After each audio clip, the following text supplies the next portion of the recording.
constitute the first interaction with her. And the time that has been set for today between now and I has explained at the beginning until we finish at 8 o'clock will be the business of the public protector team, the evidence leaders, the members asking questions, unless all of those three categories I've mentioned would take an option of wavering their rights and not ask any question. That will be fine. But that's what is meant to be done for today. So I therefore want to indicate, Advocate Mpofu, there is not going to be a discussion on the correspondence, on the letters that were written by myself to Public Protector Mkhwebane or her responses. If there is a need to raise those, they will have to be done in writing. Today is meant for us to focus on one and one only issue. Is the questions to the witness, Mrs. Bianca Mvuyana. And so as I'm going to hand over to you, Advocate Mpofu. Yeah, I want to raise a point of order, Chair. Okay, let me listen to the point of order. Thank you, Chairperson. Thank you very much. Chairperson, before, Chair, can I raise a point of order before? Because no, you can't raise a point of order on another point of order. Go ahead, Chair. Advocate Mpofu. It's not done, Honorable Zongola. It's not done. Go ahead, Honorable Advocate Mpofu. Thank you, Chairperson. I won't be long, Honorable Zongola. Chairperson, you know, we're trying to deal with this matter constructively. We have a letter from you here, which is insulting, disrespectful, untruthful, and contains serious insults to the public protector and her legal team. We cannot proceed before that matter is dealt with and ask you to withdraw that letter. And I'm saying to you that, so that's an issue that we want to put on the table. You may or may not decide to withdraw, but you must at least allow us to raise that point. That's your prerogative, but you can't deny us the opportunity to raise that matter of serious concern, which is an insult to the dignity of the public protector in particular, even more than her legal team. And you wrote that letter unprovoked, and we want to raise it with the committee. The committee can then decide whatever it wants to decide, not you, because you are the subject of the complaint. Now, so that let's put that matter aside. I'm saying, assume that we will be able to maturely get over that hurdle. Then I was just saying on the issue of the witness, I'm giving you new facts which you probably did not know, in fairness, which is that it is false to assert that the witness opted not to make a statement. So I don't know how you can think that can just be brushed away as if nothing has happened. When a witness who has been sworn here to tell the truth has explained that there's a distortion of her situation, and I'm bringing that, as I'm bound to do, to the attention of the committee so that the committee can deal with it. It's not something we can then just run roughshod and say we're here for this or that or the other. This is a process, not your fiefdom. Thank you, Advocate Mpofu. I will come back to you and respond to that. Sorry, Chair, I'm sorry if I'm so sorry, Chair. I'm not interrupting you. I just wanted to indicate that I'm actually very, very sick. So if I cough now and again, it's not deliberate. I literally came from my sick bed to be here. So if my doctor knew I was here, he'll probably send me to jail or something. But thank you. I'm sure you can pick that up from the. Thank you, Advocate Mpofu. Please get well. Thank you. I will come back to you and respond, but let me hear Honorable Zongola. Chairperson, my hand was up, so forgive me when I was interrupting Advocate Mpofu. I thought you are going to see the hand. I did not intend on interrupting a point of order, whereas I did not intend on submitting a point of order during the submission of another point of order. So, Chair, as you know, the last Thursday I was unlawfully ejected from the house. Lando, Chair, is still traumatizing me. So I'm still very sensitive towards people being thrown out, particularly if when they are thrown out, it is not based on any rule and there's no explanation as to what rule has the member violated. Because Honorable Maute, in fact, you, Chair, said you are sick. Honorable Maute confirms and repeats that you are sick. And then without any substance as to this is the rule that you are violating, this is what you are saying that is unparliamentary, you elect to throw her out. I think, Chair, when you make judgments or you make rulings as a chairperson, particularly to something as extreme as throwing a member out, it needs to be based on a rule so that even if a person does not agree with you, they can say, but this is what the rule says, and the chair is right or is correct in throwing the member out.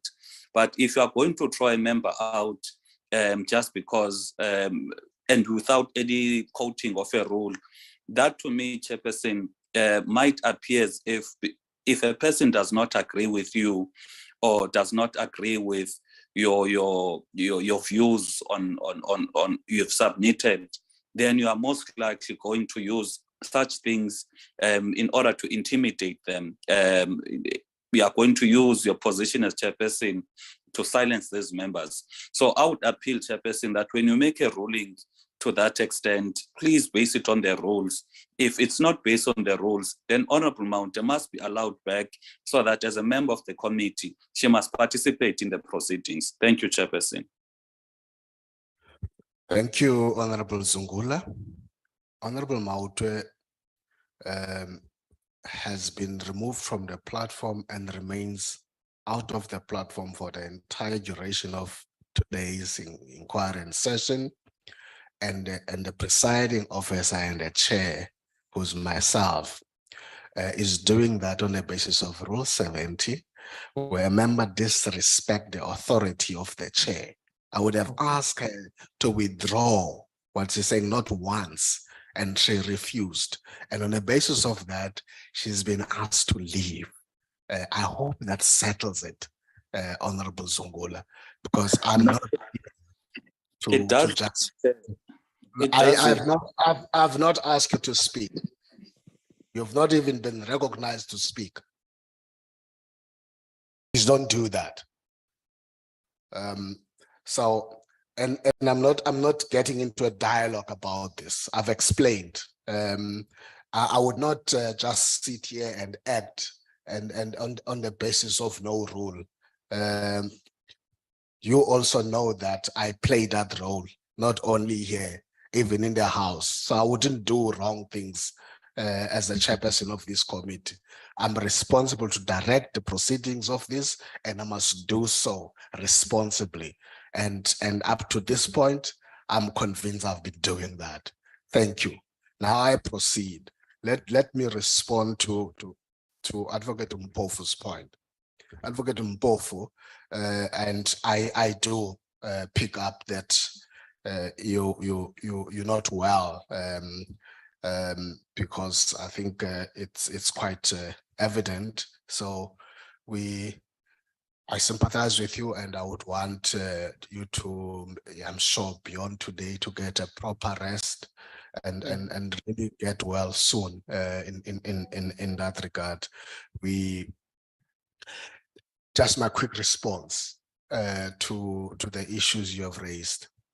Here it is, Advocate Mpofu. On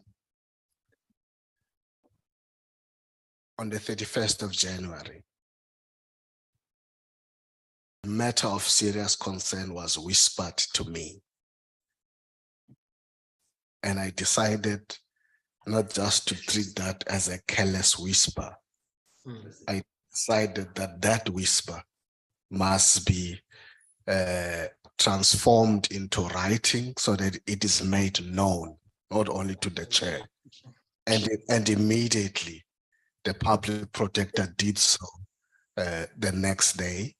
And from there, as the chair of this committee, I made sure that the matter is raised with those that were responsible to attend to this issue of non-payment.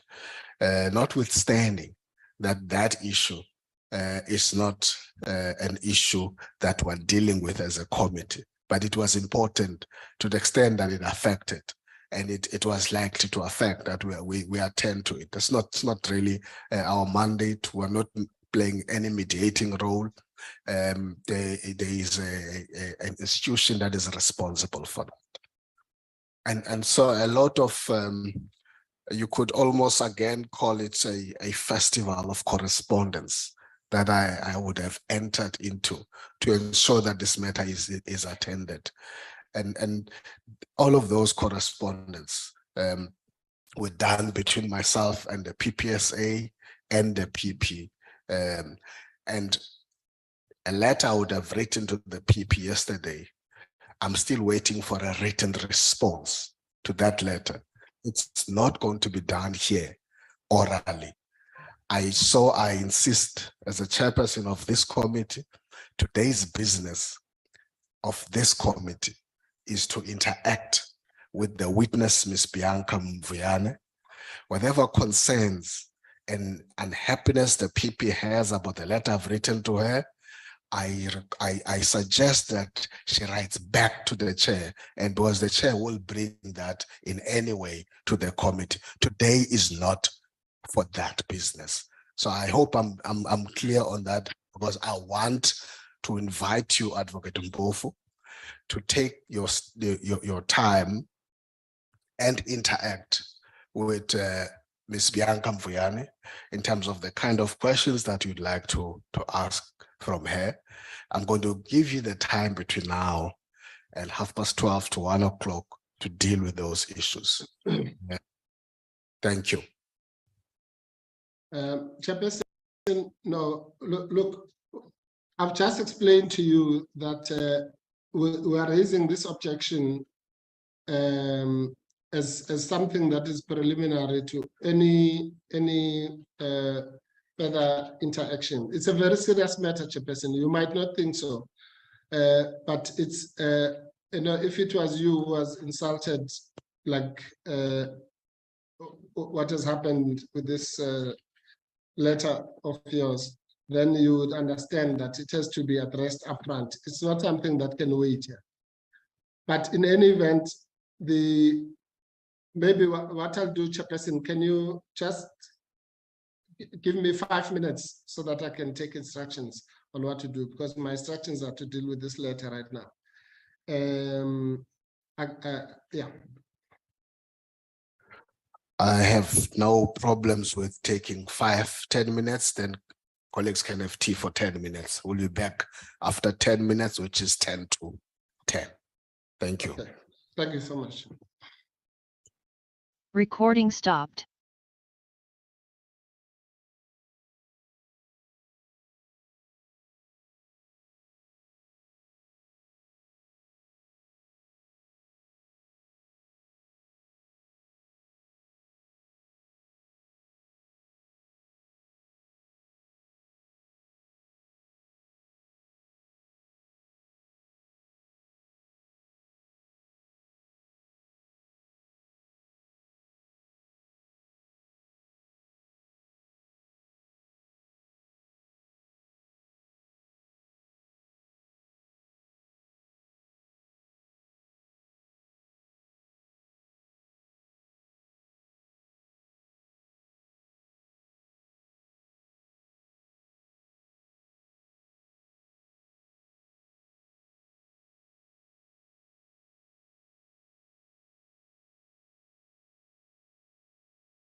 colleagues. Advocate Mpofu, you would ask for 5 minutes. I certainly would have given more than that. We also use that time to get tea. Good afternoon. Good morning, Chairperson. Oh, Public Protector? Yes, my discussion with the legal team or SC is that I think it's fair, Chairperson, to address the matter because as the SC has indicated, the letter is very distorted, insulting, and it's very concerning. If you've signed such a letter, Chairperson, I wonder whether you've gone through it and understood what it means, because the letter, the way it's captured, it's very insulting. And if Chairperson can realize that, I appreciated your intervention. And I mean, this letter is from you as the Chairperson of the committee, and I think the committee should also be well versed about, because we discussed it last week and in fact on Monday. And as well, I indicated that my last words were the legal team will only be available, or I'll give instruction as soon as all the monies are paid. And I indicated that that's the case and they will consult with the witness. So there are a lot of false statements in this, Chairperson. And unfortunately, we cannot just shelve it and you say, I must respond in writing. Remember, we are supposed to address the matter, Chairperson, before the committee so that they also know that the matter has been resolved. But as well, I feel very concerned that it seems as if you are taking what the PPSA is saying more than what I am telling you transpired, and there's false information which is there. And I mean, I indicated even last week that as the members of parliament, you've got the responsibility to conduct oversight. And I mean, if you just easily take what the PPSA CEO, accounting officer is telling you, and you even defend them, that's why I'm raising the fact that they should have approached National Treasury with your assistance to request additional funding. And I mean, Chairperson, you even go further, you include issues of me being wasting a lot of money, the legal team. Why were we not told that the legal team is a lot?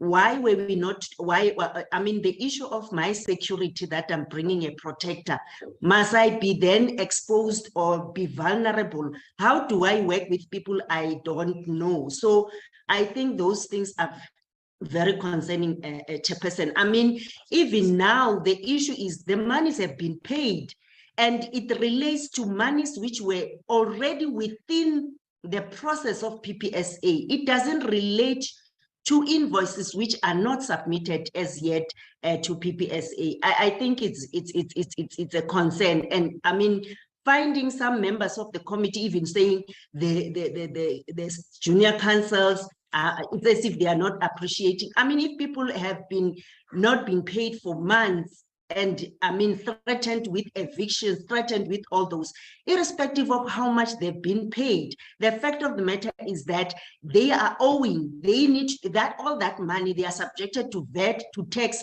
It comes to nothing if people think that people are receiving a lot of money. So I think, Chairperson, we needed to clarify, I needed to clarify that to you, and to make sure that members of the committee must know that the matter has been resolved.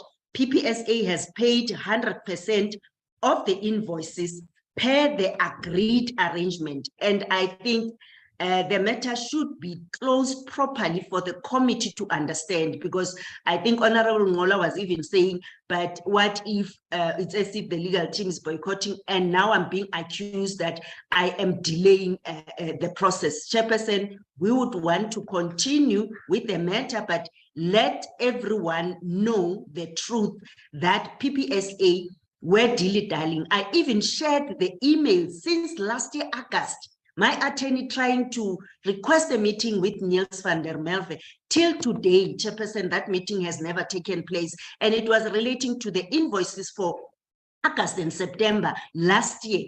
So the invoices for October to January have not been submitted, and that is not the subject for the PPSA. We are not even accusing the PPSA of anything. So that is an insult, Chairperson. I think it should be addressed now, and the committee members should know the truth and should know what's happening, because if now we respond quietly, and this matter was a subject of concern, it's as if now I'm being told I'm being this person who's being instructed to just proceed. I think there should be fairness, Chairperson, and I think this letter, the way it's crafted, if it's written for you by your legal team, unfortunately, they are causing a lot of serious issues, because now it brings your chairpersonships into question. So I think Advocate Mpofu will also speak for himself. Even last week, I told you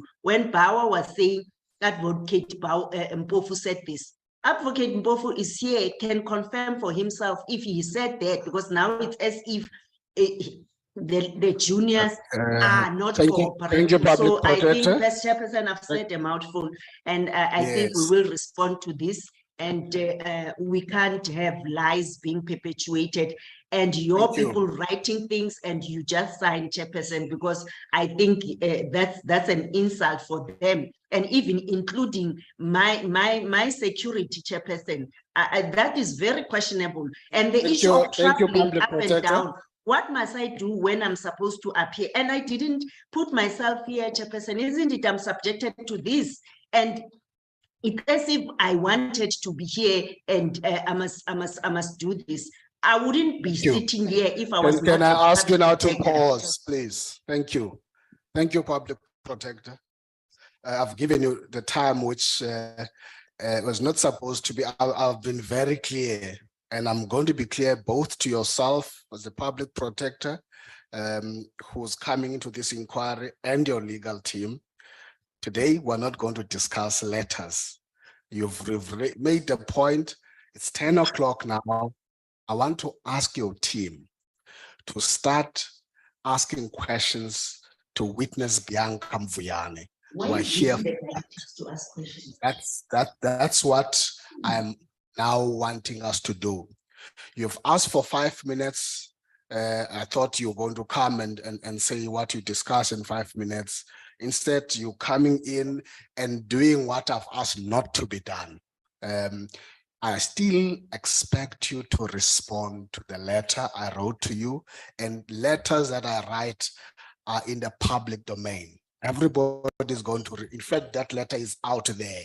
People are going to read. These members have that letter. And it is not for the Public Protector or her team to dictate how this committee must function. That's not what you are here for. We're here for an inquiry. And I ask you not to get into that space, please.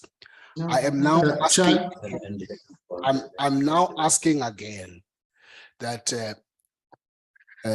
Advocate Mpofu, as the legal team of the Public Protector, the time, this is now 10 o'clock, it's been given to you to interact with the witness and ask questions. I've given you the time between now until 1 o'clock.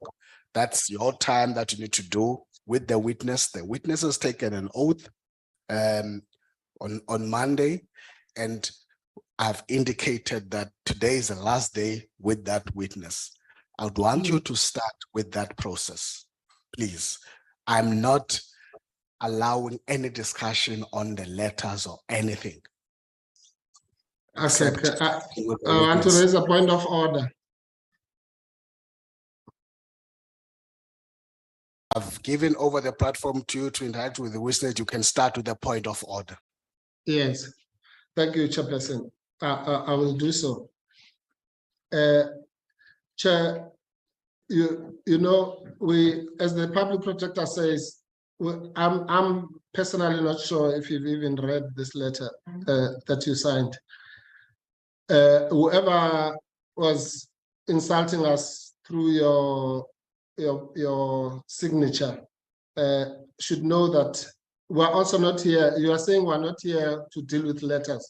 We're also not here to be insulted by you or that person. And it's very, very important, Chair, to explain this. Your letter says, for example, there's a lie contained in it that says that I said I was willing to continue except for my juniors. That's a blue lie. So it's something that needs to be put on the record. I can't continue working here professionally when I've been lied about and insulted in a letter such as this. There are about 5 such lies contained in the letter. Lies, just blue lies, not even slight distortions. Such as the fact that we have not consulted before the money was paid, or that the money was paid yesterday morning when you wrote the letter, which is a lie. It's not true. And the witnesses here will tell you that we were actually consulting with her long before even that payment was made. So whoever gave you that misinformation those issues needs to be put to bed, Chair, so that if you find it within your heart to withdraw those lies, then they get withdrawn and then we move on. But for you to expect us to I don't know what, to divide ourselves into subjecting ourselves to your chairpersonship when you have insulted us gratuitously and without any reason, without even correcting, at least at the minimum, correcting some of the factual things, which, as you correctly say, are out there in the public space, then that's completely unfair, Chairperson. And I'm telling you about lies told about me. I'm not even going to the other stuff about the public protector and the juniors and all that.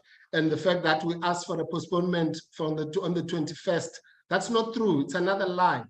The reason that we had a discussion about the 21st was because Ms. Bauer said she's not available. She's going to the SCA on Tuesday. And I had said that in that case, then we'll swap the witnesses and have Mr. Malunga tomorrow and so on. Now, in your letter, you say that we made a request to postpone Tuesday, 21 February in order to afford the team some time to prepare. A lie, a blue lie. It just did not happen. So, and I don't believe, that's why I'm saying, I don't believe you would deliberately, Chair, put things like that in a letter and sign it on the letterhead of Parliament of South Africa if you knew that these were blatant lies. And that's all. We're really, this is not an unfair request, Chair. We're simply saying, let us address this matter, get it out of the way, one way or the other, and then we move on with the business of the committee. Appealing to you. Thank you, Advocate Mpofu. I will expect that you put all of those things in writing and respond to my letter. For now, I'm asking you to start the proceedings with the witness. No, Chairperson, you are really derailing this process. The reason why we were not here on Monday was explained to you that it was because of an impasse in the issue of legal fees. Chairperson, we are doing our best. The worst thing that can happen is that if this team of lawyers is not here, is being ill-treated like this, and is not here, what you are trying to do, which is to try and speed up the process, the exact opposite will actually happen, because the matter will screech to a halt for months if we do that.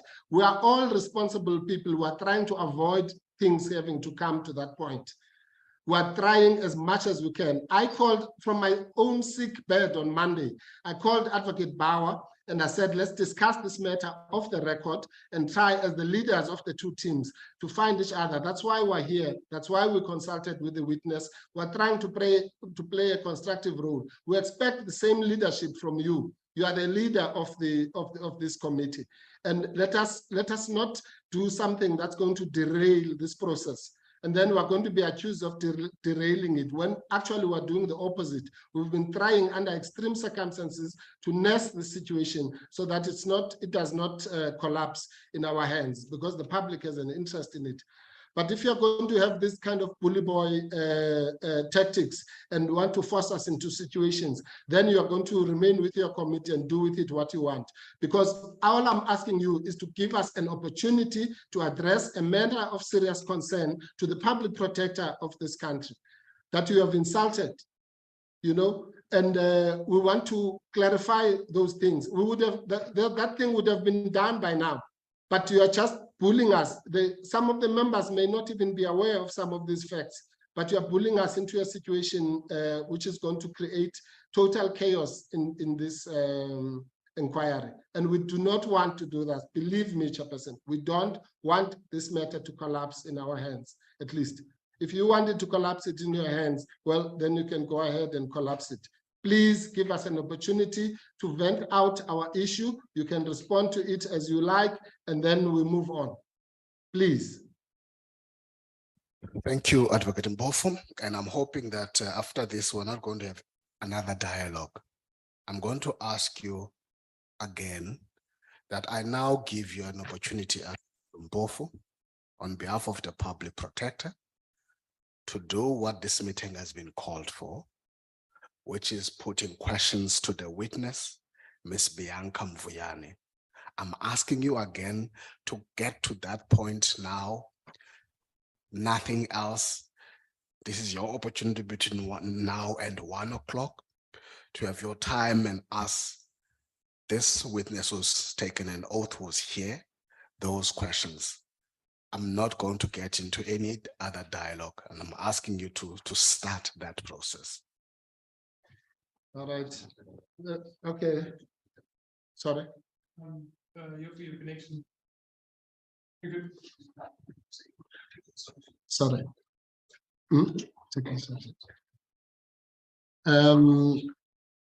Chairperson, all right. Look, I'm not sure if I'm able to proceed as you are directing me.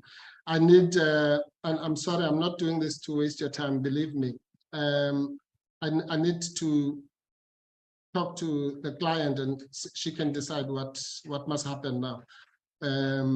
If you are insisting, you're not even prepared to consider this or to put it to the committee, then because she might have to escalate it to the speaker or the gender commission, insofar as you have insulted her, or whatever structures need to deal with it, or even a court of law.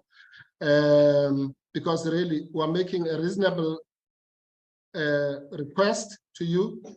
Your own rules say that this committee must proceed fairly. Let me finish. Your own rules say that you must proceed fairly and you must proceed reasonably. And yes, well, don't speak over me. Let me finish talking first. I'm saying your own rules say that it must be reasonable and fair. That's what your own rules say. And it's not reasonable for you to deny us an opportunity to put this matter to the committee. That's really all I'm asking for you, Chair. It won't take more than 10-15 minutes, but let it be done, and then we move on. We're ready to move on. Thank you. I've already made a ruling, Advocate Mbofu, that when you speak again, it is about you interacting with the witness. I see your hands, members. I'm not going to walk back on that, Advocate Mbofu. I'm not walking back. I'm asking you to now start interacting. Chairperson, stubbornness is not going to resolve this. Stubbornness is not going to resolve I have not recognized you to speak. Okay. Okay. Sorry. Please respect the chair. Sorry, Chair. Please respect the chair. So I'm indicating, Advocate Mbofu, that the only thing I'm asking you to do today and now is to start the process of asking questions to witness Bianca Mvuyane.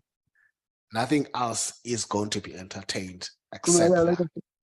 That's what I'm asking you to do.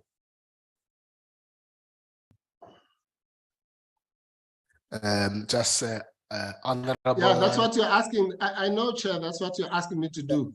But I'm also asking you to do something. I'm asking you. I did not ask you to speak. I have not recognized you to speak, Advocate Mbofu. Sorry, Chair. Oh, I'm sorry. I thought you were, when you paused, I thought you were allowing me to respond. Sorry. Yes, I'm not, there's no need to respond. There's no discussion here. I am very clear what you need to do, but let me take the member before that. Honorable Mailam. Thank you, Chairperson. Chairperson, I'd like to propose this. We are here for a specific purpose today, and that is to hear the evidence of the witness. I'd like to propose that the issue of the letters and the discussion around the letters be postponed until Monday, and that we have a special meeting on Monday to deal with the correspondence before the committee.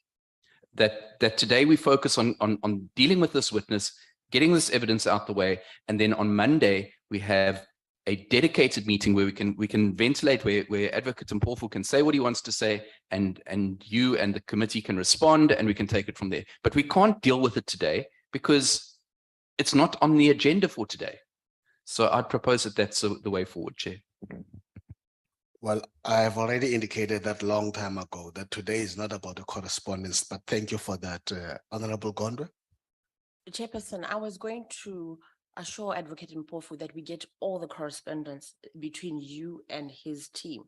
So, you know, he mustn't think that members are not aware of the contents of the letter. We know very well what's in the letter, but it's all and well that he's raised the concerns that they have.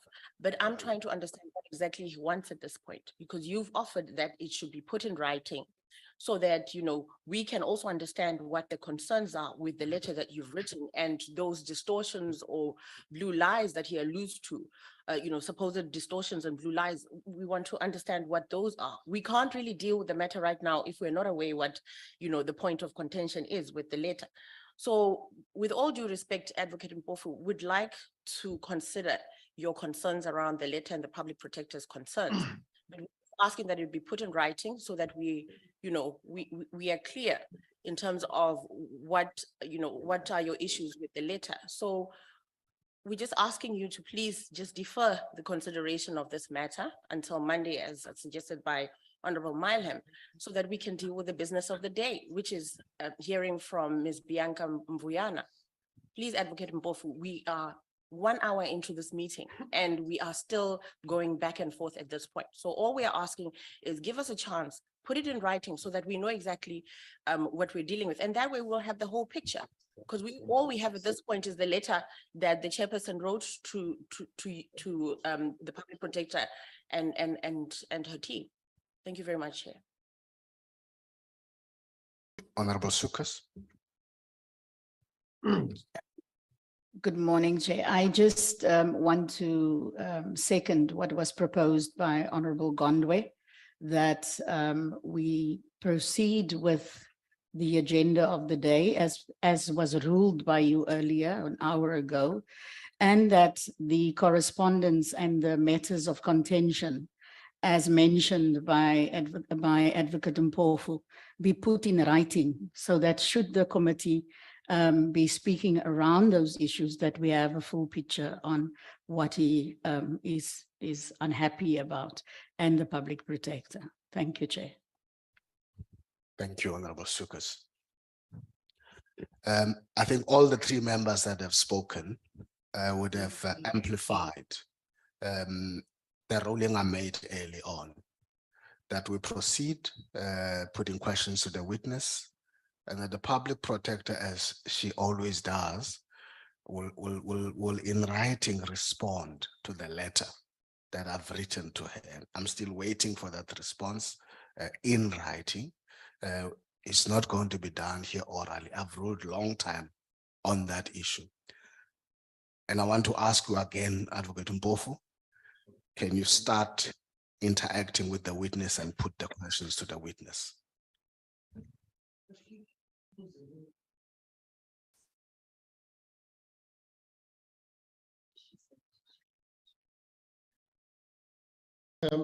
Chairperson, yeah, let me just, I will do what you're saying, but let me just assure the members that I'm not saying that you are not aware of the correspondence. I'm saying you are not aware of the lies and distortions that are contained in this particular correspondence. And I'm also not saying that we will not put the response in writing, or the public protector will not put the response in writing insofar as the matter concerns her.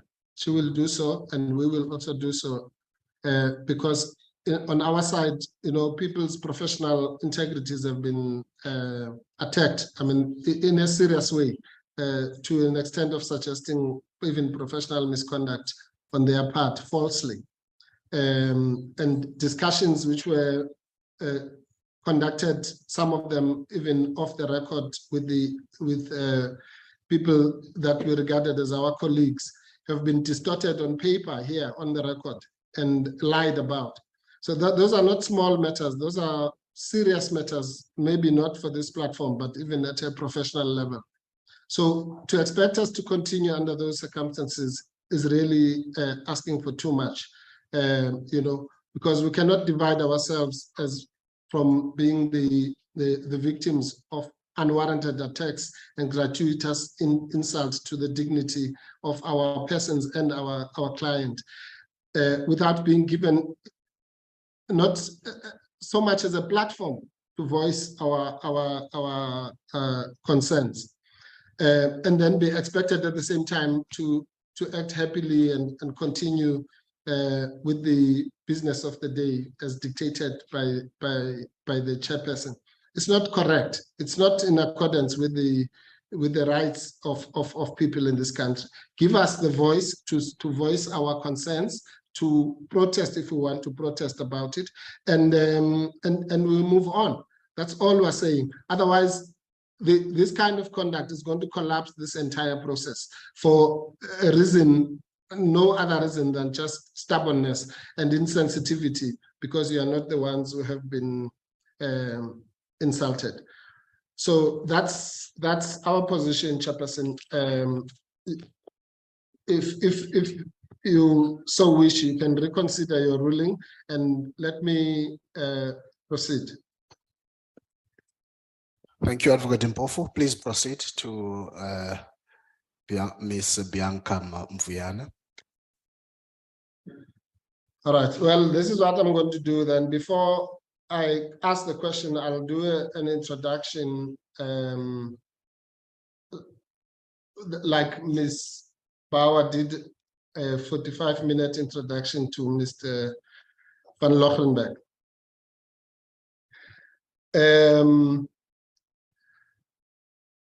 Good morning, Ms. Mvuyana. Good morning, Advocate Mpofu. How are you? Well, thank you. How are you? Okay, apologies for getting you again since Monday to be caught in the business, sordid business of this committee. I just want to, I'm going to do quite a longish introduction to the matters that relate to that delay in your evidence, as well as the issue that was raised by the members about the absence of your statement. You are the first witness to testify here without a statement, so that's quite something unusual. So I think we need to place it properly on the record. Is it correct that you chose or opted not to make a statement? No, it's not correct. Right. Well, you put up the Tsepo. Can you put up a bundle H, item 29, number 7?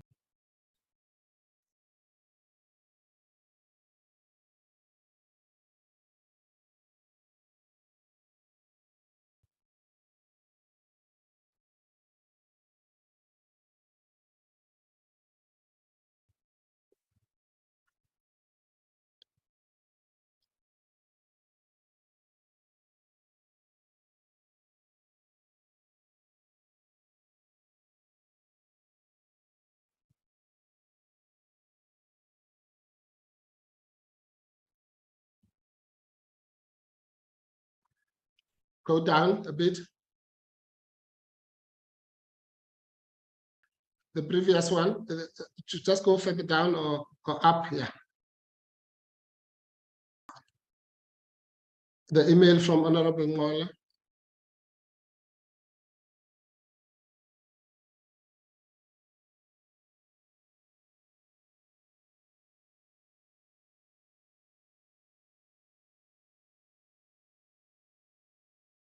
Is that the one? Yes, this is what happened on Sunday, Ms. Viana.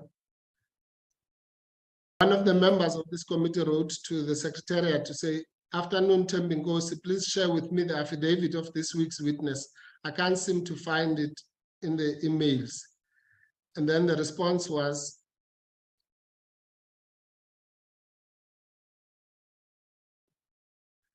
kindly note that Ms. Bianca Mviana is the subpoenaed witness that has been scheduled to appear before the committee tomorrow, 13 February 2023, and she has opted not to submit a statement or affidavit. Therefore, I can't see. Therefore, there's no statement to share in this regard, I suppose. So you are saying that is not factually correct as far as your side is concerned, correct? Yes, that's correct. Well, Chairperson, this accords with what I said to you in the morning, that the witness actually did not make such an option. And from our consultations, she would prefer to have a statement made. And whatever the untruth that was put here is, whatever the source of it is concerned, it is, we as the person who called the witness would like to call her like all other witnesses, having made a statement. So we need you to make a ruling in that regard.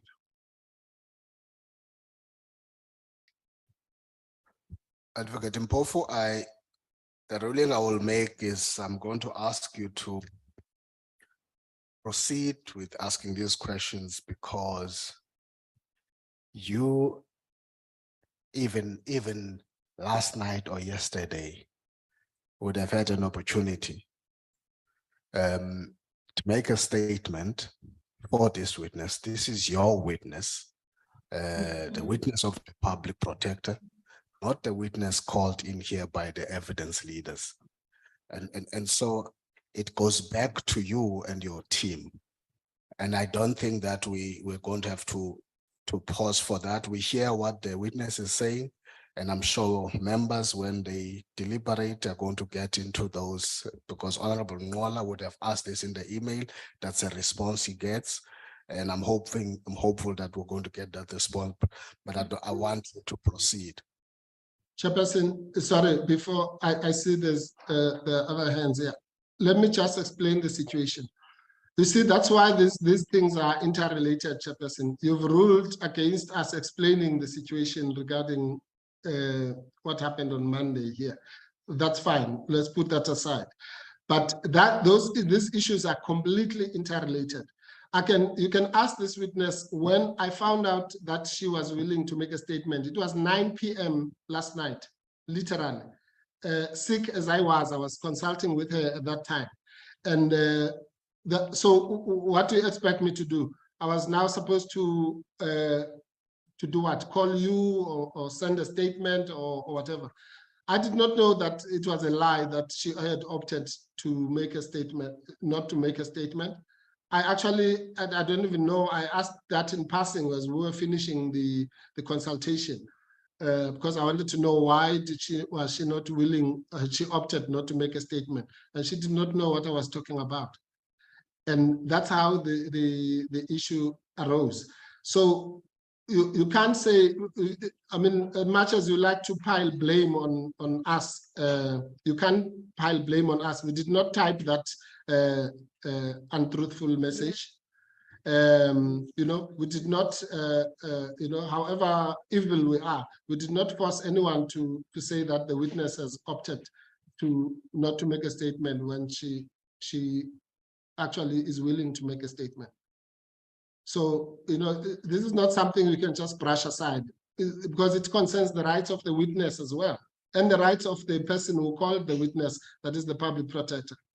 And our professional duties to lead the witness through a statement, like all the other witnesses that have been led in this process. Thank you, Advocate Mpofu. The witness has taken an oath Monday, and the oral evidence that is done is a proper thing also to do in the absence of the statement that your team failed to take. It can't be that only at 9 o'clock yesterday you were starting to interact and talk about the statement. I didn't say I was starting, I said I was finishing. I don't know.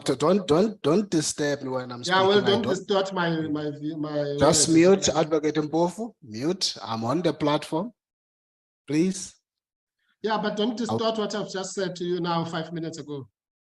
Please mute, Advocate Mpofu. I want to repeat, Advocate Mpofu. We hear what the witness is saying. And this witness is here up until the end of today and has taken an oath since Monday. Chair, I want you to proceed. No, Advocate Mpofu, please. I'm sorry, Chair. I really want to make this point. I beg you. No, don't. I'm speaking. Okay, fine. I'll respond in your own estimation. Thank you, Advocate Mpofu. Advocate Mpofu, witness Bianca Mvuyane has been on your witness list since November 2022. On your witness list. Yeah. Forget about last night. Right. And there's no reason since then that there's never been an interaction and work done with her. I want to rule that you proceed, Advocate Mpofu. So why did you subpoena her? Ask the Why did you questions. subpoena her if she was on my witness list? Why did you subpoena her? You ask this committee, and we took all the trouble, that rigorous process that we did to subpoena her on your behalf. She's here now since Monday. Exactly. Please ask questions to Ms. Bianca Mvuyane. Please proceed. No, Chairperson, I will do so, but if you are going to distort the situation, I have to put it on record. You can't say that we put her on our witness list. You know the reason why she was removed from the witness list and then put on the subpoena list. You asked her those questions illegally so on Monday, and she explained to you that she changed her mind. So why do you want to use that now to distort the picture in the minds of the public and the members of the committee? That is not the issue. The issue is that this witness, we as the person who wanted to call her, want her to do a statement. She has a right to make a statement if she wants to do so. We have a right to raise the questions from the statement. The members have a right to have the statement. They can't be expected to remember this in a few months' time or whenever when we do the arguments, unlike all the other witnesses. So that is a procedural matter on which you have to apply your mind, Chairperson, and not just bully your way through like you have been doing all morning. You and take a deep breath, ask for advice if you need to ask for advice, and then we move on. I don't know how many times I'm saying this now, because this is a serious matter and you just want to be stubborn. You know, it's Mr. Janchi's word or the highway.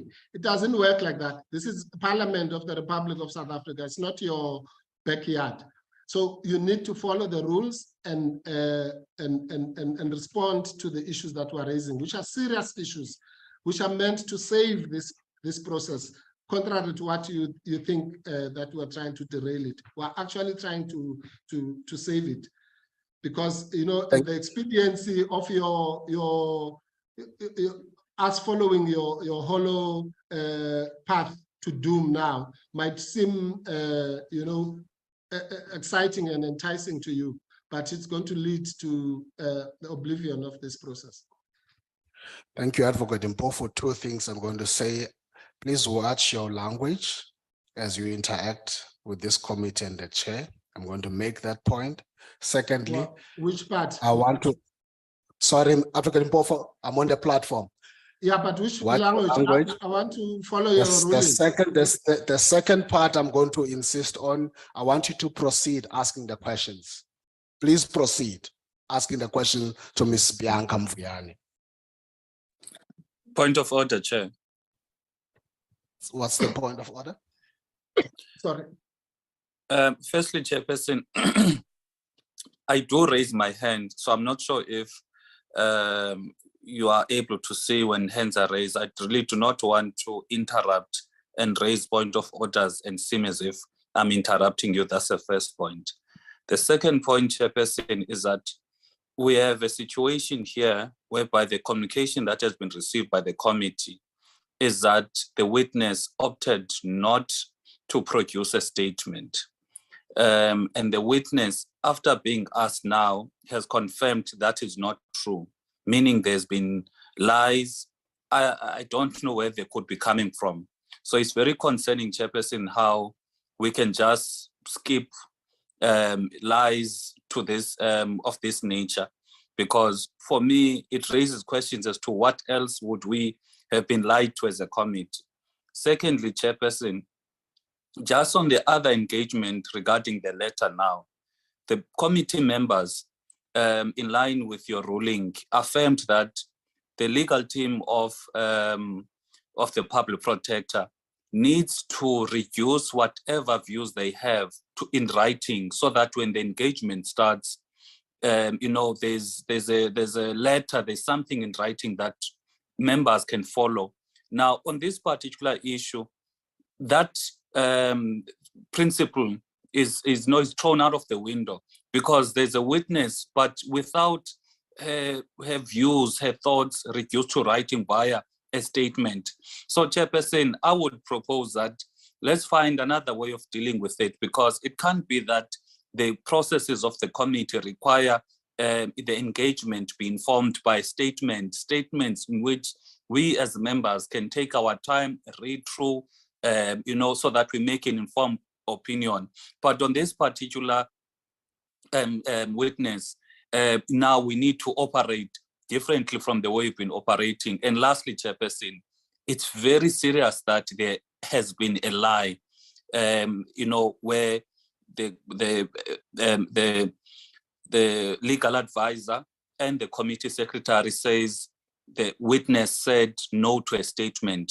The witness is saying that is not true. There's been a lie. So, Chairperson, I plead with you, let us not proceed as if into it's a big thing whereby there's a lie that has been perpetuated. Thank you. Thank you, Honorable Zungula. Ms. Bianca Mvuyane is coming here not as a witness led by evidence leaders. This is a witness who has been on the list of the public protector since November 2022. People responsible for making statements, it's not this committee, it's not the evidence leaders, it's the public protector and her legal team. That's where they can't come here now and ask why there's no statement. It is their responsibility, Honorable Zungula. I again ask Advocate Mpofu to proceed to ask the questions from Ms. Bianca Mvuyane. Okay, Chairperson, you're making this unnecessarily difficult. Firstly, by distorting me, I think deliberately now. What do you mean when you say we can't come here and say, where's the statement? Who did that? Did I come here and say, why is there no statement? I did not say that. I came here and I'm explaining to you that the witness informed me during a consultation that it is not true that she did not opt to make a statement. That's what I did. Now you are distorting what I just said to you a few minutes ago to say I came here to say, where's the statement? I'm not mad. Why would I do that?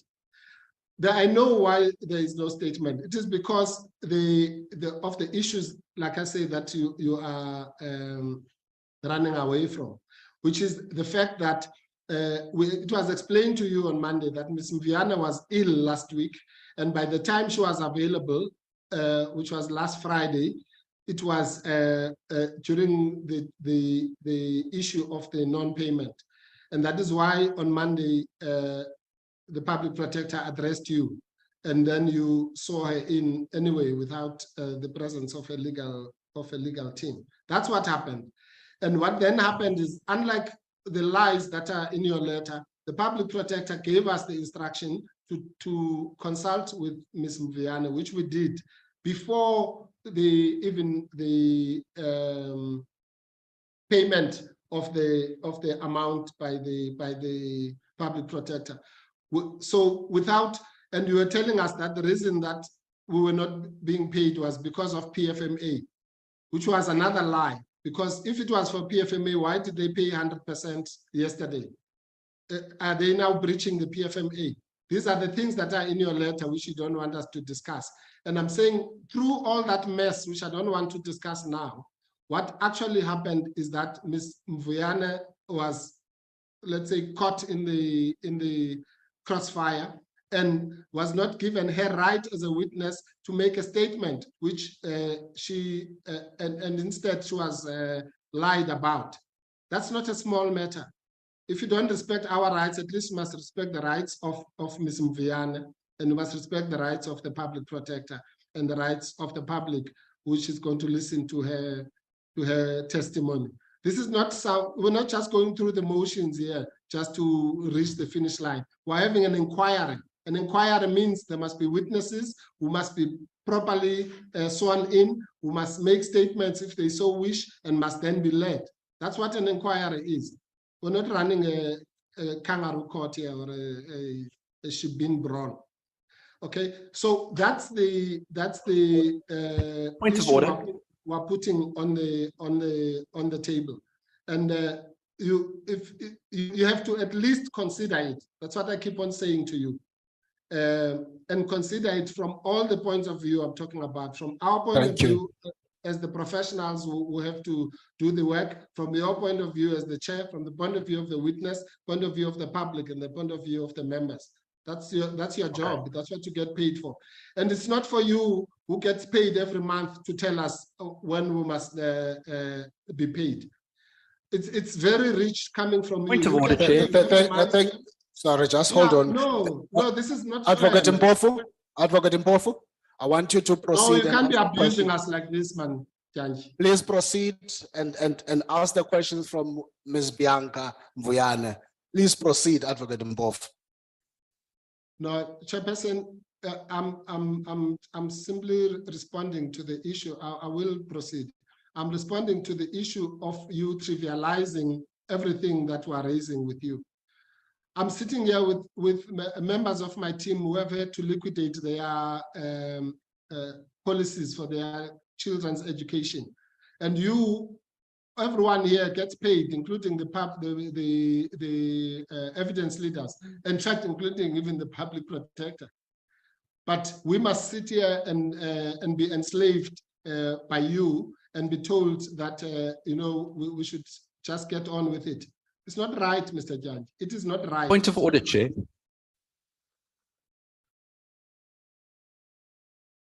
After this point of order, I want you to proceed. I've listened to you now, Advocate Mpofu. Honorable Milam.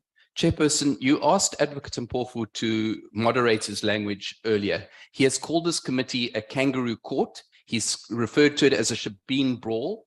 He's now said that. Sorry, Chair, I'm on the floor. That's not true. I said it is not a kangaroo court. You've not been recognized. Don't lie, man. Mr. Mpofu, you've not been recognized. I'm saying but he mustn't distort me like you have not been recognized, Mr. Mpofu. Please mute. I said it's not a kangaroo court. Please mute, Mr. Mpofu. You're not going to repeat that again.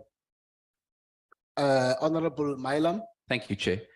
Chair, my point is this, that you've made a ruling that we proceed with the cross-examination, with the examination of this witness, with the evidence from Mr. Mpofu, from the witness, and I now ask that we do so. Any further delays are spurious and obstructive to the process of this committee, and we cannot continue debating and going around in circles over issues that are irrelevant to the questions before us. So can we ask that Mr. Mpofu puts his questions to the witness. Chair, can I raise a point of order? I'm not recognized. You have a hand that I'm recognized. Okay, sorry. Well, Chairperson, thank you. I thought, Chair, you made a ruling, and I think issues which needs to be discussed will be done after we have received a report, as other honorable members has indicated. I think that will assist us. So I'm requesting that we proceed and be given that opportunity to get those response in writing as honorable members so that we can be able to engage. Thank you. thank you, Honorable Suela. Advocate Mpofu, please proceed and put questions to the witness. No, I wanted to raise a point of order first.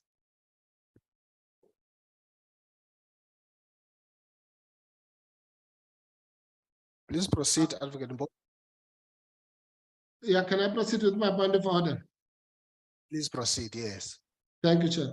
So, no, Chair, I don't know what there's nothing about putting anything in writing. We're now talking about the witness whose statement is not before the committee. That's exactly what we want to do, to put it in writing. So I don't know what that's about.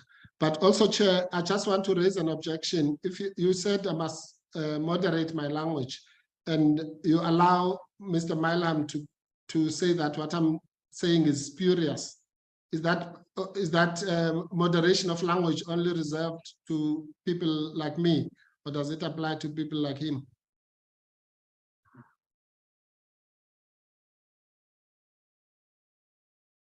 Otherwise, I'd like him to withdraw that.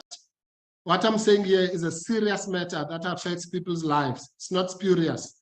If it's spurious to him, when he gets paid every month to sit here, and he expects us to sit here and not get paid, as if our children are lesser than his children, then he might regard this as spurious. This is a serious matter, Chairperson. Whether you like it or not, you don't know what I'm dealing with here. I'm dealing with a situation, and I've been trying so hard. Your evidence leaders will tell you to try and get this situation not to reach this point. But you are driving us out of this process. You really are. You really are. Thank you, Advocate Mpofu. Honorable Gondwe, Sukas, and Mola. Chairperson, I was just checking. No, Maila must withdraw first. Mr. Maila must withdraw the insult. Honorable and Advocate Mpofu, please allow the chair to direct the meeting. Okay. Honorable Gondwe. Chair, the time now is 12 minutes to 11. We spent 2 hours, a whole solid 2 hours, going back and forth on this issue. I thought we'd agreed. Instead of 15 minutes. I thought we had agreed that pass this letter issue, requested Advocate Mpofu to put his concerns in writing so that we are aware of where the points of contention are. Can we please, and I'm asking this respectfully, can we please carry on with, putting questions to Ms. Bianca Mvuyana? Time is really not on our side, Chairperson, and I think that the situation is becoming untenable by the minute. Honestly speaking, Chairperson, we just want to do our job. We've been deployed by respective parties onto this committee, and we are finding that instead of getting to the crux of the matter, we are busy dealing with things that are not even relevant to this inquiry. So through you, Chairperson, can we please proceed? Time is not on our side. At 2 o'clock, we have to be at a sitting, a house sitting. And, we were told to be here at 9. We were here on time. So can we please proceed and Advocate Mpofu, please allow us. This matter will be dealt with at a later stage. I thought we agreed on that point. Thank you very much. Thank you, Honorable Gondwe. Honorable Sukas. Chair, I think I want to take your lead to really be extremely patient, but I feel exactly the same as Honorable Gondwe said. We cannot have a process that has a particular aim becoming derailed by issues that a path has been set for it. And the problem that we're having now is that the parliamentary process is actually being hijacked by minor issues that we have made accommodation for. And I also want to plead that we proceed because unfortunately, most of the members that are sitting here has responsibilities that goes beyond just this committee. But the aim of this committee is to hold the public protector accountable. And we need an answer. Are we going to be obstructed, or is there going to be collaboration to make sure that we actually do the end game? I think we need an answer to that, because it is actually having an impact on every single person that is part of this process. And we cannot have the manner of aggression that continuously getting meted out because it does affect everybody that is part of the process as well. So language is important and tone is important. And it is Parliament. Yes, Parliament of South Africa. So either we disrespect the public, disrespect members of Parliament and the institution, because that is the impression that we're getting, that we are being disrespected, Parliament is being disrespected, and the people are being disrespected. Forget about everybody else that, as Advocate Mpofu here has very eloquently stated in what manner his team has felt offended. So I want to put it on record that as a member of Parliament, I feel offended, feel harassed and abused by the continued aggression being displayed by the advocates, and also as a member of this committee to say that the work of this committee is being obstructed. Thank you, Honorable Sukas. Honorable Ngola.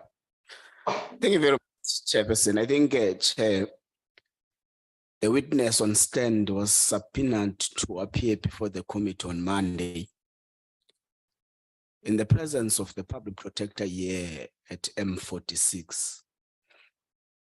There was a submission of a discontent about non-payment of the legal team of the public protector. This committee chair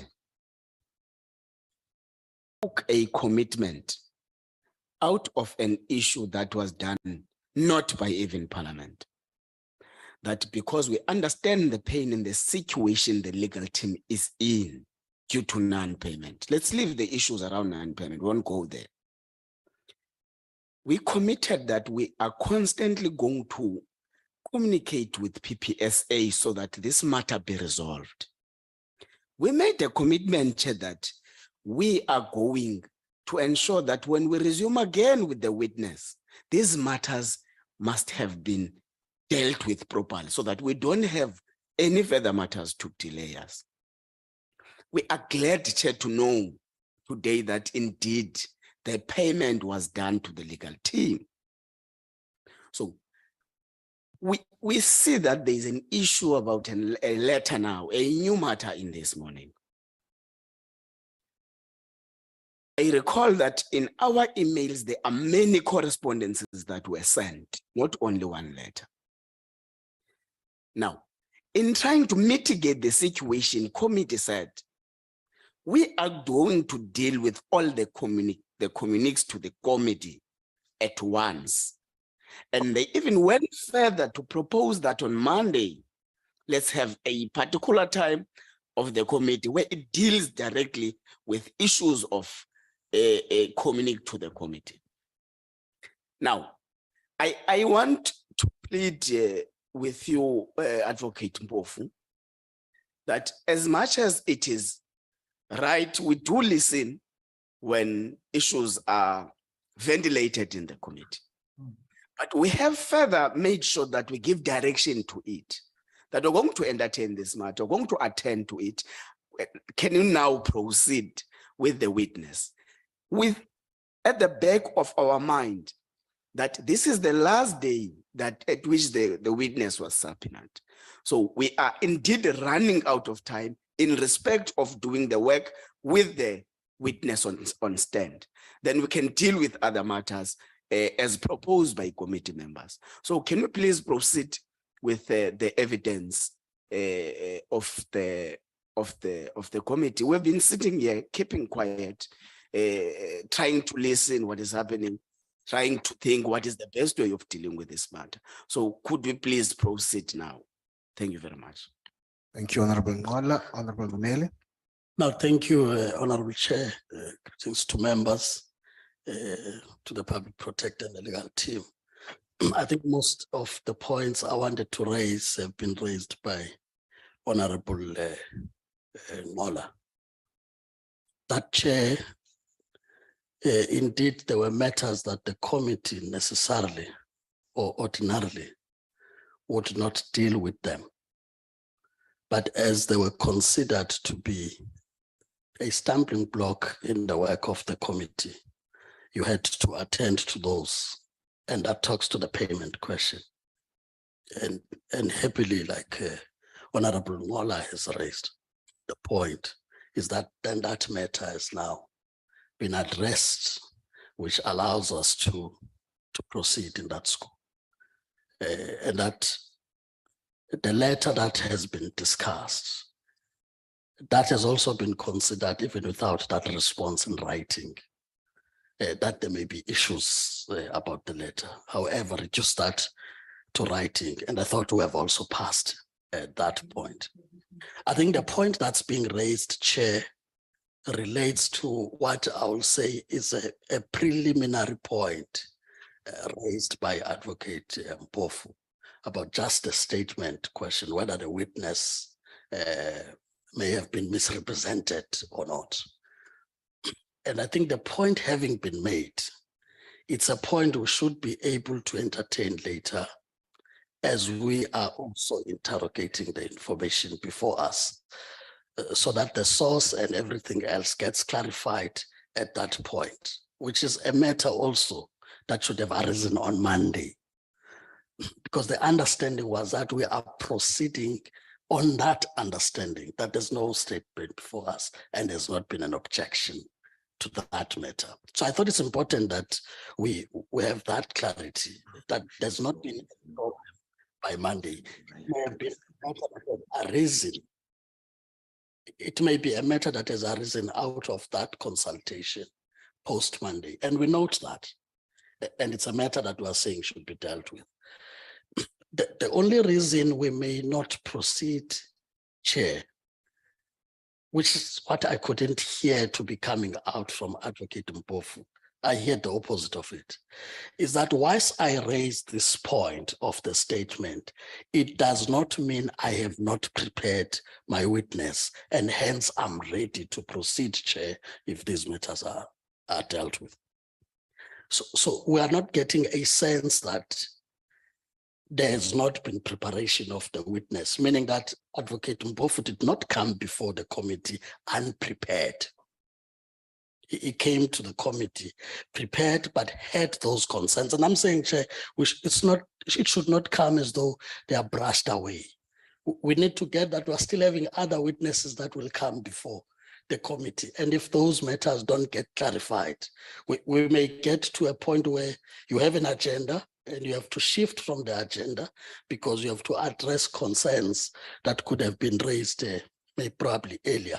So I'm joining Honorable Ngola in pleading that based on the preparations, given these conditions, we proceed. And as we proceed, we take note of this point. And I think when we get to questions, we can't escape this point, Chair. As I say, so that is clarified even for the future witnesses that will come before the committee, that there's no distortion or misrepresentation that can happen in between. So I plead, Chair. Thank you. Thank you, honorable members, for your inputs. I now hand over to Advocate Mpofu to, as pleaded, but also as directed, to proceed with the witness. Yes, Chair, but I must respond to what has been said to me. Firstly, with Honorable Sukas, I don't know what she means by that we are obstructing. And then she tells us that we are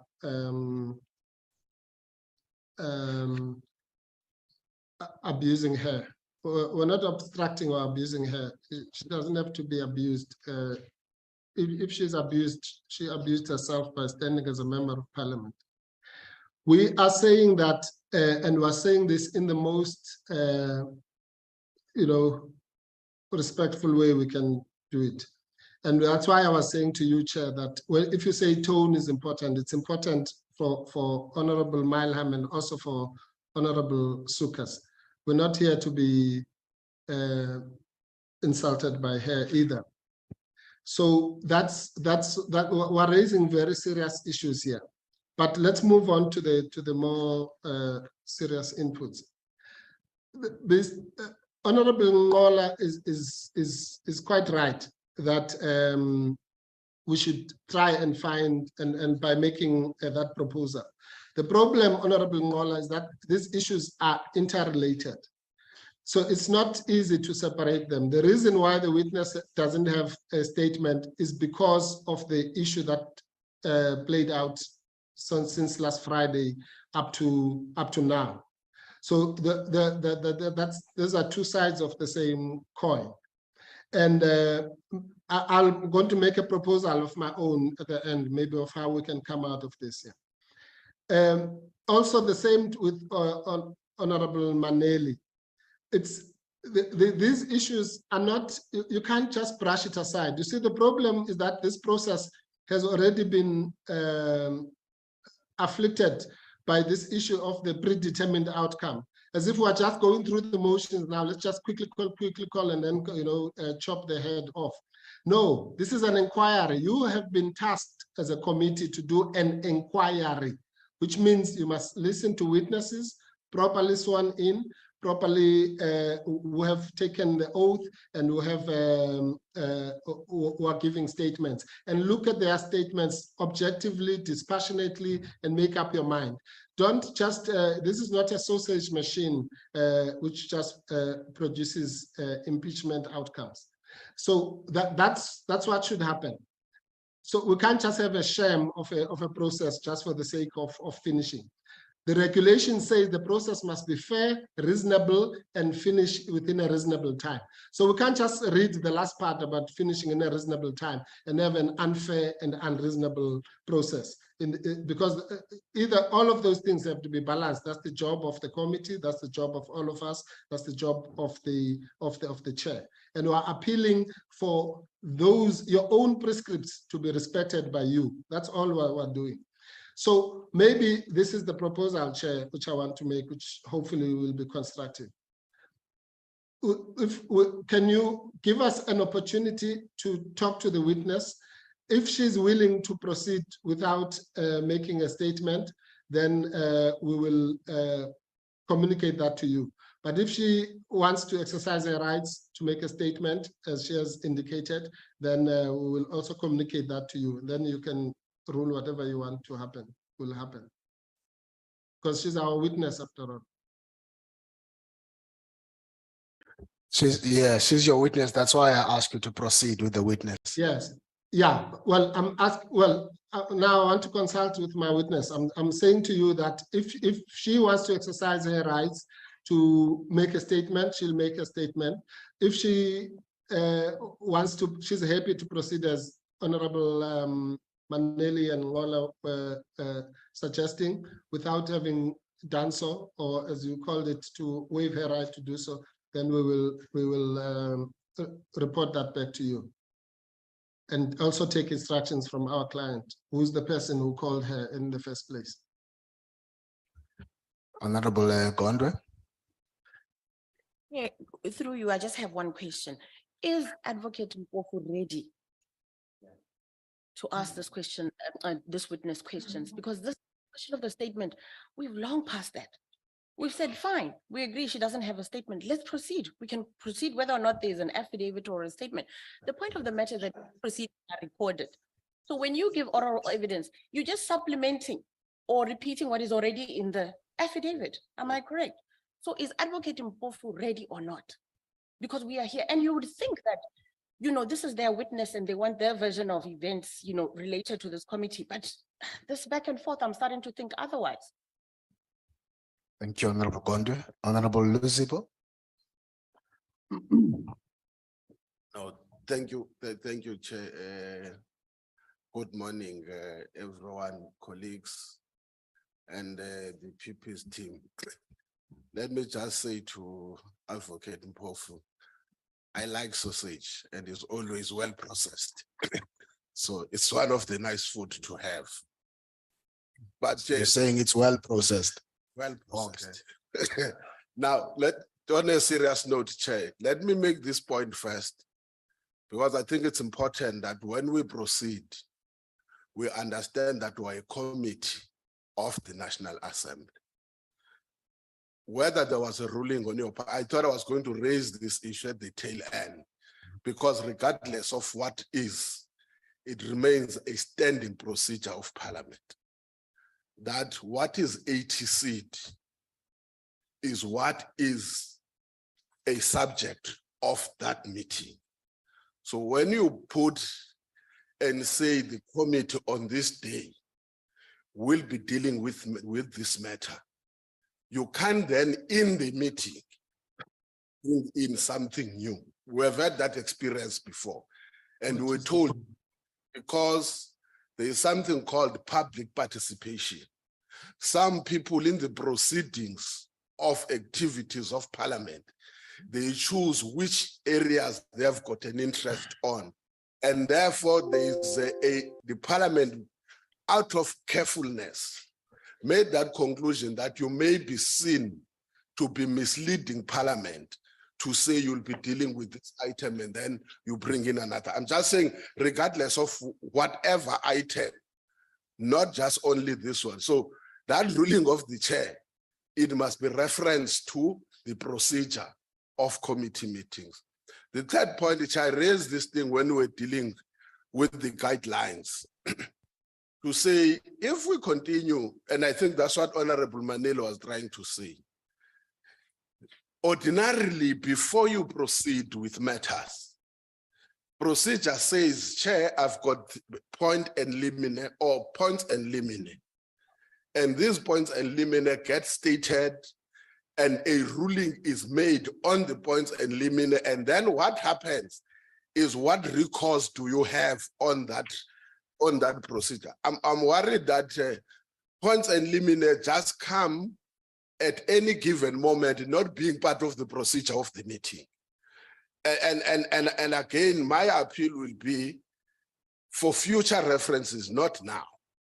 For future references, because I would say now there is indirectly, I'm saying inverted commas, a point and limine that is being raised that requires the chair now to make a ruling. I thought that's what Advocate Mpofu said. He's expecting you to make a ruling. I would say, let's get the ruling. When that ruling it is made, we then proceed with the meeting. If then there is an objection on the ruling, the normal procedure that we agreed on the guidelines then be followed. Thank you, Chair. Thank you, Honorable Lizipo. For the next few hours, we have a witness that has been summoned and subpoenaed here. Advocate Mpofu has made a proposal. I declined that proposal as a chair, and I want to make a further ruling that Mr. Mpofu asked the question from the witness who is here. You asked your first question. We have been spending a lot of time on it, which relates to the statement. I want you to proceed to further question. I don't want to go to Ms. Honorable Gondwe's question at this stage. I would be astounded if I had to entertain that. But I want you to proceed and ask the witness the questions. She is here to do this oral evidence. Please proceed. So you're denying me an opportunity to consult with the witness? Don't change it. It's not consulting. I'm I asking said consulting. What do you mean I changed it? I said go to the don't record. respond. Don't respond whilst I'm speaking. No, but you always distort me. You force me to respond. Don't respond whilst I'm speaking. Advocate Mpofu, please proceed and ask the questions to the witness. I've made a ruling about what you asked. Are you not denying me the opportunity to consult with the witness? It's a simple question. Repeat, please proceed and ask the witness the questions. But no, Mr. Janji, I'm asking you, I've asked you for an opportunity to consult with the witness and my client. If you are denying me that opportunity, you must have the, the courage to say so. I've asked for an opportunity to consult with the witness and my client. Advocate Mpofu, we are not going to have this dialogue. You've had an ample opportunity since November 2022 to consult with your client. Even last night, I want you to had that consult on this matter. It didn't arise. Wait, in Advocate November Mpofu, 2022. please be ruly in this committee. Yeah, but Please I was still talking, Chair.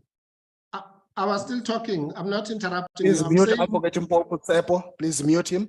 Please mute him.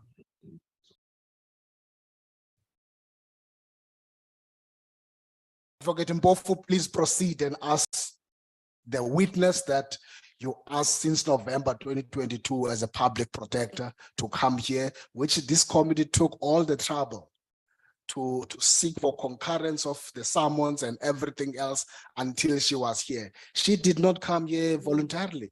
This witness has been summoned to be here since Monday, and we've got to get that at work. Chairperson, Please proceed Chairperson, and ask the questions. I will do so. I'm noting that ruling at the both. If you want, no, but Chair, you can't. If you are not ready, if you are not ready and you want to waive your No, rights, I'm more than ready. that, I'm please very say ready. so. I'm Please very ready. proceed, But I'm ready. I'm Please ready proceed. for a fair process. I'm not only entertaining ready now for a fair any process. other issue. I want you to proceed with the witness. No, Chair.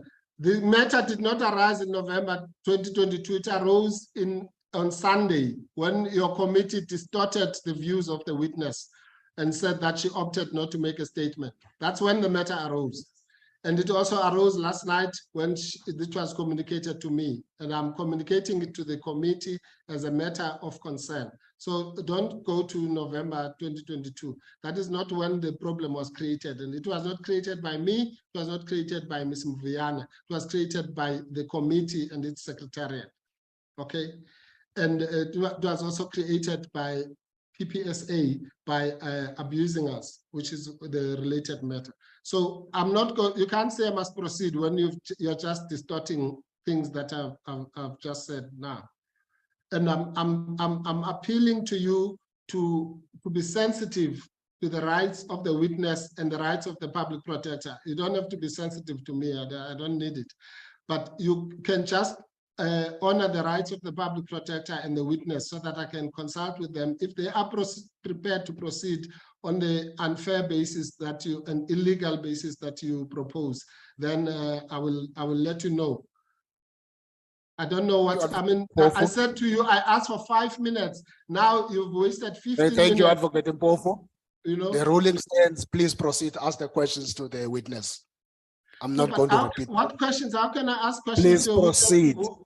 What questions Please must I ask to a witness who wants Unless to you are not ready you are not prepared to ask any questions. I am more than please prepared. Proceed, Advocate Mpofu. You must know that. I'm more than prepared, Chairperson. And please proceed. I'm prepared for fairness. You have the time between now and 1 o'clock. This is the time that you have between 1 o'clock. I'm prepared for a fair process, not for a kangaroo court. That's what I'm prepared for. I'm prepared to ask questions when the witness has exercised their rights and when my client has exercised her rights. I don't care what anyone else thinks about it, quite frankly. I'm discharging my duties to ensure that there is fairness. Advocate Mpofu, please pause. I want you to proceed and ask the question to the witness. Please proceed with the witness.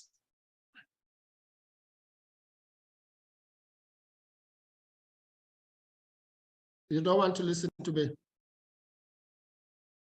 Proceed with the witness, Advocate Mpofu. I want to consult Mr. Janji. It's my right.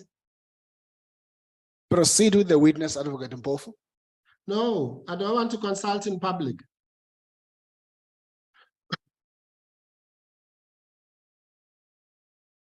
You have the time between now and 1 o'clock. Yeah, okay, well, no, I need only 5 minutes. I don't need between now and 1 o'clock. We will soon take a break, but for now, I want you to proceed with the witness. No, Chair, I want to consult first. My client wants to consult with me. She's here. She wants to consult with me. Advocate Mpofu, I'm making a ruling as a chairperson to proceed, or else you indicate if you want to forfeit this opportunity. Yes, but I asked you nicely. I asked you nicely, are you denying me the opportunity to consult with the witness and the client? Yes or no? Proceed with the witness. Ah. Well, I don't know what you expect me to do now. I expect you to do what we're here for today, which you have asked for this witness to be subpoenaed. That's what I expect you to do.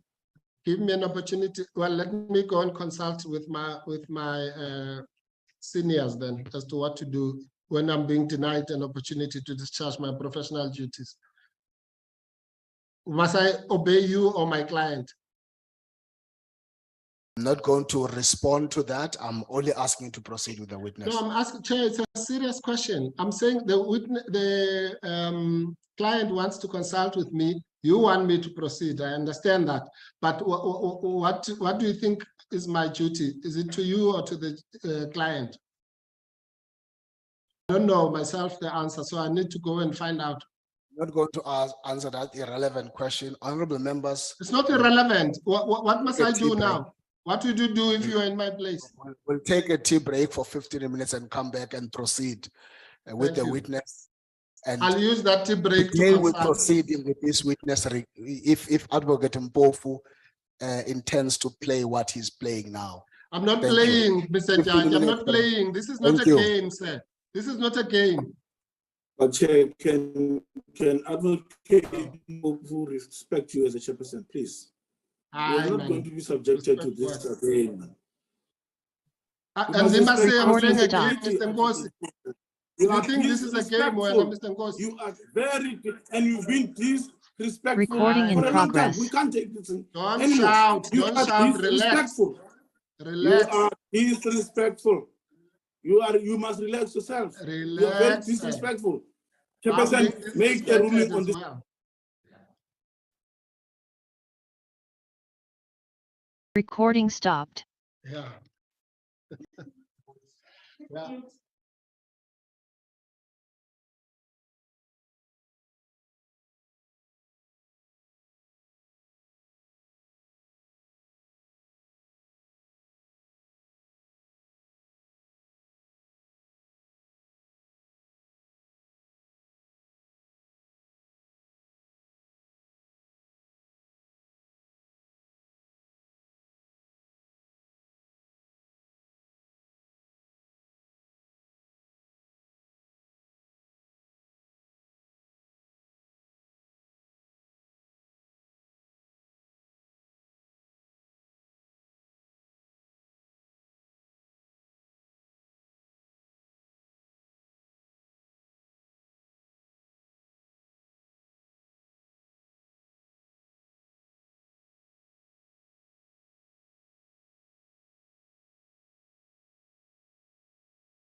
to put questions to the witness. I'm not going to go into any conspiracy, whether it is about preparedness or not preparedness. But effectively what you're saying, you have no further questions that you want to ask to the witness. With that, colleagues, as members of this committee, I want to proceed with the work of this committee. And I'm going to ask the evidence leaders as the next group of people who must pose questions before members to take the stand and interact with the witness. And thereafter, members will conclude as we normally do. We're not going to force the public protector to interact with the witness when they have no intentions to do that. We have been doing that for hours now. And I think we have to get to the point where we proceed with the normal proceedings of this committee. Honorable members, anyone amongst you who has a grief with that, please indicate.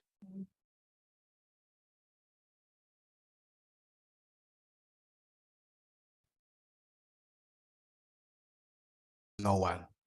Thank you. We're going to proceed. I'm now going to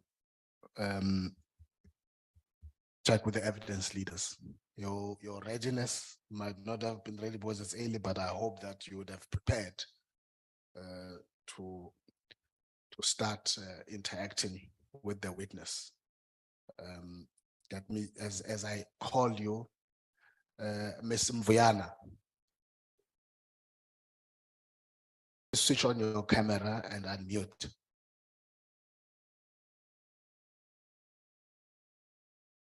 Are you there? Yes, Chair, I'm here. Thank you. You are now going to have an interaction with the evidence leaders. Over to you, Advocate Bauer.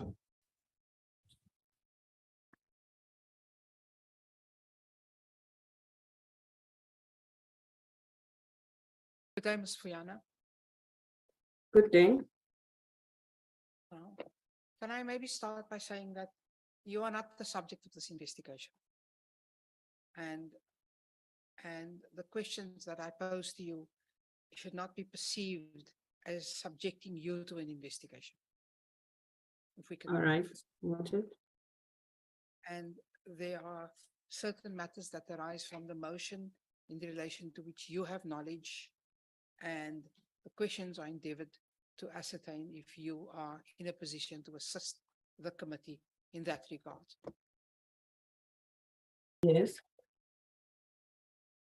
If at any stage I ask you something that you are not sure about, or you do not understand the question,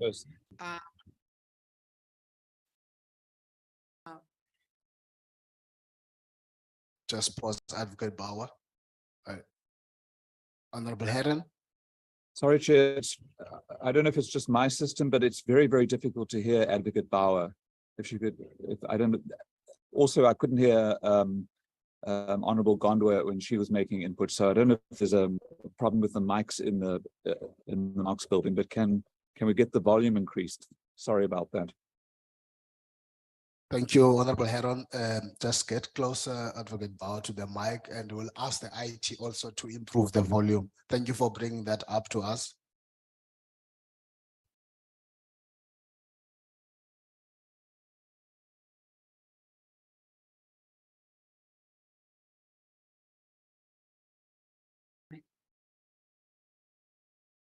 You are employed as an investigator at the Office of the Public Protector South Africa, correct? Yes, currently senior investigator though. Chairperson.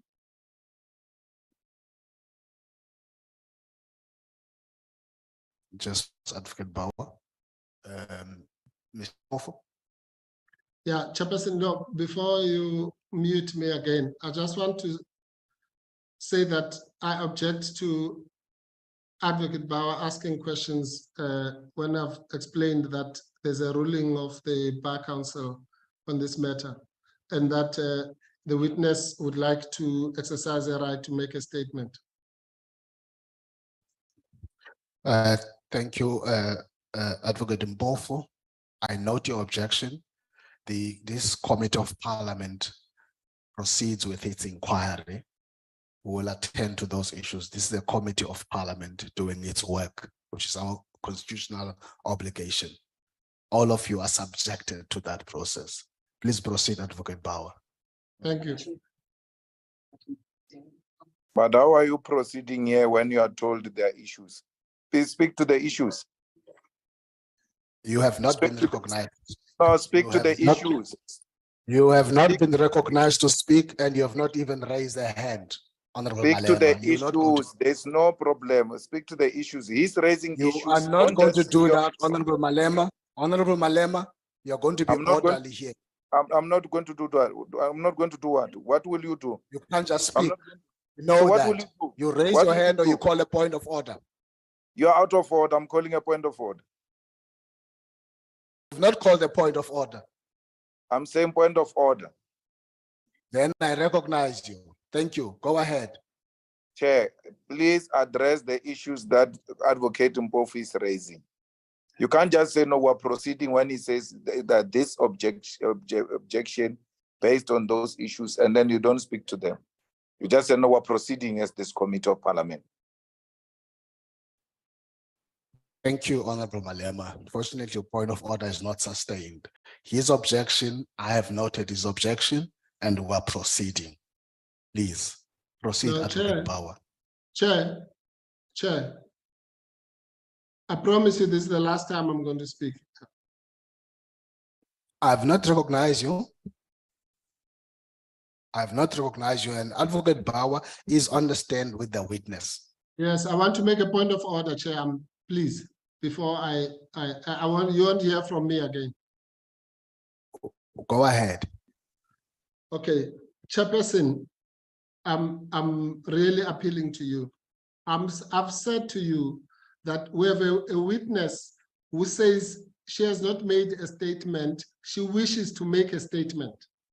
We have a client who called that witness who says that she wants the witness to be proceeded with because, or rather, after making a statement. How can anyone ask her any question? She was brought here by the public protector.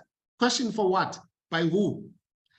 The public protector who brought her here says that she would like to proceed on the basis of the witness having made a statement.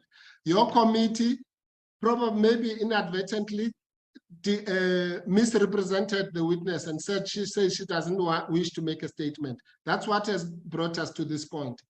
And you are now saying that Advocate Bauer must ask questions to my witness. What questions is she going to ask? There's no statement. There's no evidence has been led. You did not call this witness as a witness of the committee. The evidence leaders did not call this witness. What questions are you going to ask her? Why don't you just go and ask anyone in the street questions then if you want to, if you feel like asking questions? This is not your witness. Thank you. And it's not, no, just wait, please. And the point I'm simply making, Chairperson, is that what you are doing is just wrong. You know, and at least you must know that it's wrong, so that if you continue doing it, that's fine. But you must know that it's wrong. Nobody has any right to ask any questions from this witness when the person who called the witness here and caused her to be subpoenaed has not led the witness, and the witness as a citizen of South Africa has expressed a wish to make a statement. Really, Chair. Thank you, Advocate Mpofu. That point of order is not sustained, and I want to indicate to you that on Monday, Ms. Bianca Mvuyane took an oath and became a witness to this inquiry and this committee. Yeah, but brought by us. I've not asked for your response. Okay, sorry. So thank you for that. I'm going to ask Advocate Bauer to proceed to interact with the witness. I see the hand of Ms. Ibrahim. Yeah, you must see my hand also. Thank you, Chairperson. May I proceed? Please go ahead. Chairperson, apologies. I've missed some of what's just transpired in the last half an hour because I've been at a doctor's appointment. But if I'm understanding correctly, the witness is now saying that she does wish to submit a statement. I just want to point out, Chair, that fairness extends to the witness as well, and not just to the public protector. So I just wanted to raise that perhaps consideration should be given to her if that is what she wants to do. I'm not clear as to who is expected to assist with that statement, or if she is going to want to do that herself, because my understanding is that she was a witness on the public protector's list, that she has been consulting with them and so on. And I, of course, even made attempts to facilitate that consultation in the last few days. Thank you, Chair. Yes. Thank you, We'll Ms. make the statement Bryan. ourselves. Thank you, Ms. Bryan. I did not recognize you. Please mute Mr. Mpofu. Advocate Bauer. Apologies. Chair, you can't say Advocate Bauer, I'm here. I raised my hand. I did not see your hand. My apology. There's no hand. I still don't see it, but go ahead. Chair, we can't proceed in a manner you are suggesting. It doesn't mean when a person has taken an oath and that this developments, we must be blind to those developments. Allow the witness to do what she will be comfortable with. And then in that way, this process becomes a fair process even to her. And I don't know from which ethical point of view advocate that is going to ask questions now will be coming from, because the other side has not led any case now. And it is all fair that we allow the witness to go and make the statement and then allow the team to lead evidence, and then from there, they can come and ask questions. But the way you want to proceed, you want to involve us in things that are procedurally unfair, you know? And now, the witness will proceed, because even the way you speak like you intimidate people, like you own this place, like it's a chicken farm or something. You speak to us like we are your children or something like that. Obviously, the witness is going to be intimidated that if this person can speak to people like this, who am I? Ordinarily, we should be listening to her and make her feel comfortable, and then do what she's asked to do. Allow her to do that. She's not a suspect. She's not being prosecuted. She's here to help the committee. The committee must help her in order for her to help the committee. Please, let's not be in a rush here. And let's help her. Let's allow her to go and make a statement, Chair. I think it's only fair that we do that. Thank you, Honorable Malema. My apologies if you feel intimidated by the chair. Let me recognize Honorable. You will never intimidate me, man. You don't qualify. Honorable Zipo, Honorable Maneli, in that order. Thank you very much, Chair. Chair, sitting here, one is wondering whether Advocate Mpofu is representing the witness or the public protector. Because on Monday, Advocate Mpofu was not here. The witness did not have a problem with coming before the committee and be questioned. Now, all of a sudden, we can't even hear the witness, or we don't even know whether the witness is saying she needs to be given a chance to go back and make a statement. Rather, the views of the witness is coming to the committee through Advocate Mpofu. So really, I don't know what is happening. I'm wondering where I'm sitting, whether Advocate Mpofu is representing the public protector and the witness as well. Thank you very much. Thank you. The witness is in session with Advocate Bauer as we speak. Honorable Maneli. No, thanks, Chair. Chair, I just wanted to go back to this point that you've now made, that the witness is on the platform engaging. And I want to go back to that point that on Monday, this is the reason we're proceeding. on Monday, there was interaction with the witness. There was no objection. I want to still state that. And if there are new developments, so far that has not been communicated by the subpoenaed witness, because that's for me, it's important in that we shouldn't treat it as a normal witness who could have put a statement in November last year. So we are in a situation that's different in terms of how that witness has cooperated with the PP's team.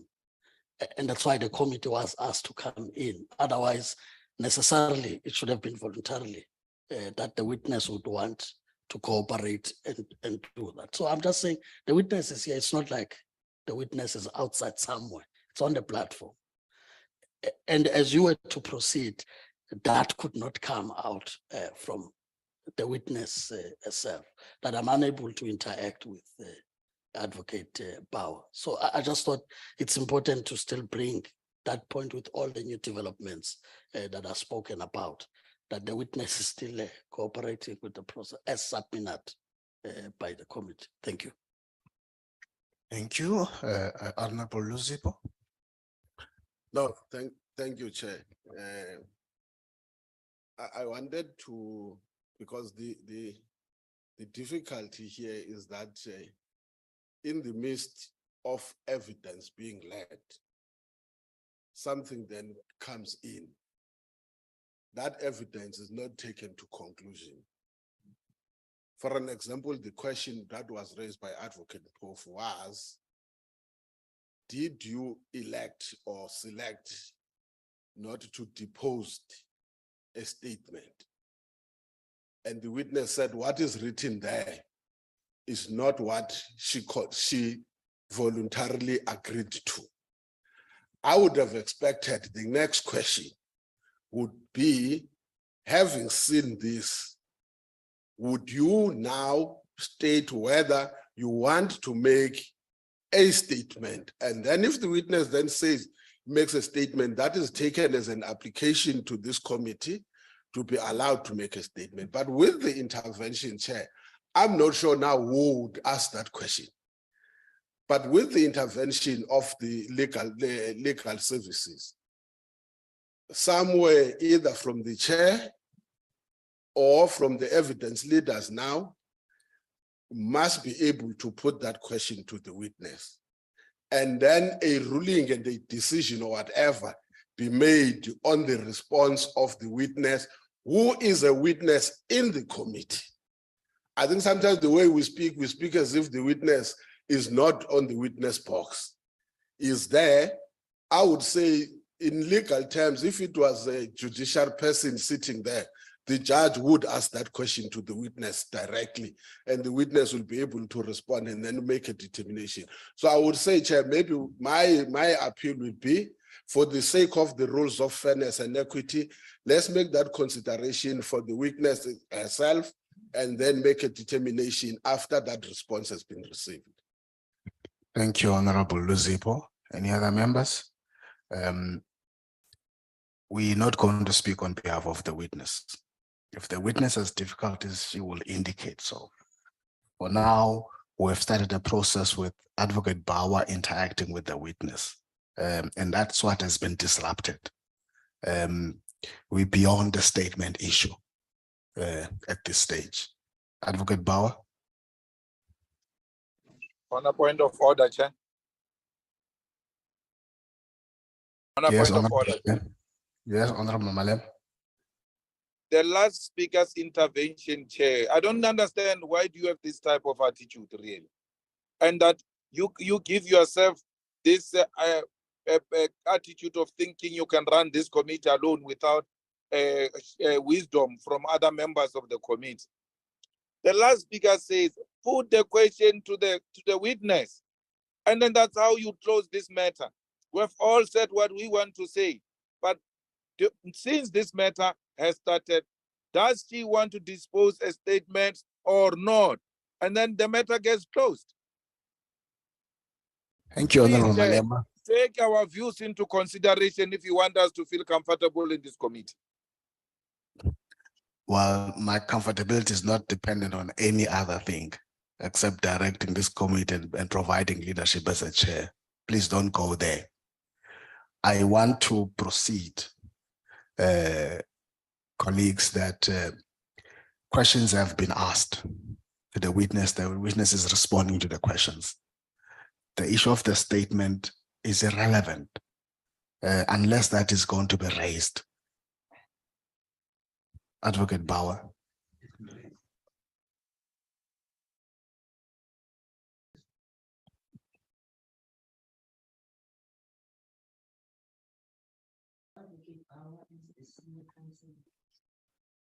Please mute. Sorry, Miss Viana, you're on mute. Yes, I am on mute. Chair, I've got my hand up for a point of order. Sorry. Please don't disrupt the proceedings. We are now proceeding with the witness. I have my hand up. You are not. You've had your time, Advocate Mpofu. You've had your time. I've given you time. Please don't disrupt our process. I'm not disrupting. It's a point of order, Chair. What's the point of order, Advocate Mpofu?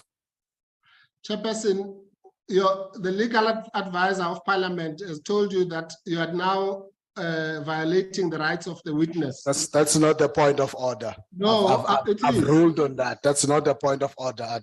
Please, the point of order is not sustained, if that's your point of order. I've not Advocate made it. Bauer? You can't sustain it or object. I've not made it. Thank you. Thank you. Advocate Bauer? Chair, he has not made his point. He has not made his point. You can't run a meeting like that. Allow him to finish his point. This is going to be the last time, Honorable Malema, you just speak without being recognized. I've What's raised going to this happen? before. Please mute Honorable Malema. Advocate Bauer. Chair.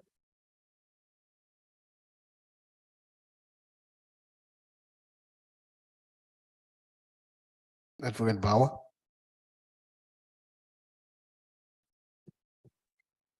Ms. Viana. Yes, Ms. Bauer. Have you? I'm good, thanks. How are you? I'm good. So, Ms. Viana, you have been subpoenaed to appear before the committee, and you did indicate on Monday to the committee that you did so because you didn't want to come to the committee as anybody's witness. Did I understand you correct? Yes, you did. I'm not a witness. I am assisting the committee. But in my understanding, I've been subpoenaed on behalf of the Public Protector's team. So the reason for the issue of the statement is that yesterday we consulted with the team. We ventilated the issues and discussed what we would be brought forward and what questions would be asked. At the end of the consultation, as Mr. Mpofu has said, he then asked if I had refused. Why did I refuse to make a statement? I then said, I've never refused to make a statement. The time that I was called to make the statement, which was on Friday by Hangu, one of the representatives of the PP. We then arranged to have a consultation on Saturday morning at 10 o'clock. On Saturday, they did not then communicate the next move, which I then find out on Monday was because of non-payment, etc. Now, I'm not involved, of course, in those issues. And once we've then realized that there was a misunderstanding of some sort, we have then agreed that no, a statement is a better route to go to present the evidence that is needed by the committee. Because one, there was not enough time for us yesterday to ventilate all those issues. So the reason for me not communicating, I had not been asked the question of whether or not I want to make a statement by the committee. Everyone is speaking over me, and unfortunately, I don't know how to raise a hand on this platform. I don't think I have the ability to. I think it's controlled by either Fatima. So now that I do have an opportunity to speak, I would like to make a statement before proceeding. And then we can proceed with any other questions that you may have after Advocate Bauer. Thank you. We can continue. The chair will make a ruling. Thank you. Miss Mviana, can I just clarify one other thing? I was advised that when Miss Ibrahim contacted you, she told you that you were entitled to put in a statement. She didn't offer for the evidence leaders to assist you with the statement because you were on the confirmed witness list. You confirm that she did indicate to you that you were entitled to put in a statement. She did, and I indicated that I will only proceed to even start drafting a statement once the subpoena is issued. The subpoena, as I'm saying, was issued on Friday morning. That's when I am now contacted by Hangwi, and we set up a time to do the statement. So it's not correct. It is quite correct that when the secretary informs the members that you had opted not to put in a statement, which is the wording on the email, it actually is correct, because by the time that statement was no, hold on. No, please. No, we can't abuse witnesses like this. Advocate Bauer, Yes. please proceed. Mute Advocate. No, Mpofu. Advocate Bauer is out of order. She's out of order. Mute both of them.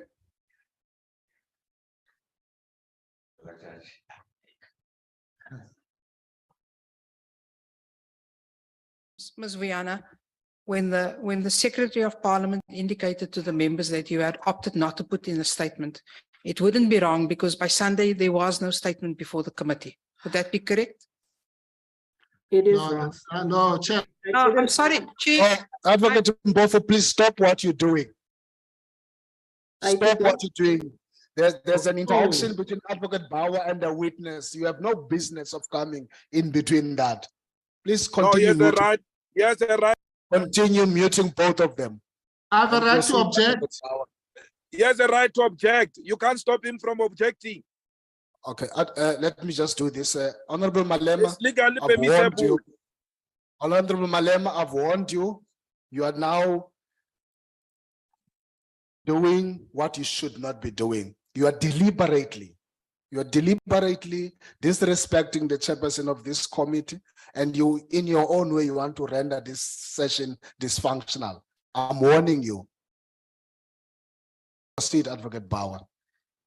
Chair, I have an objection. Advocate Paul, just let me take this to its.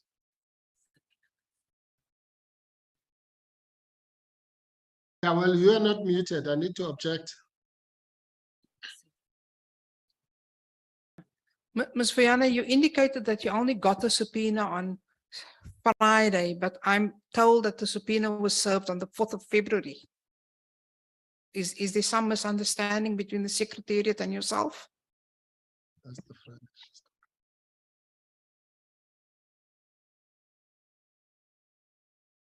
Chair, do you want us not to participate in this meeting? I'm just checking my dates.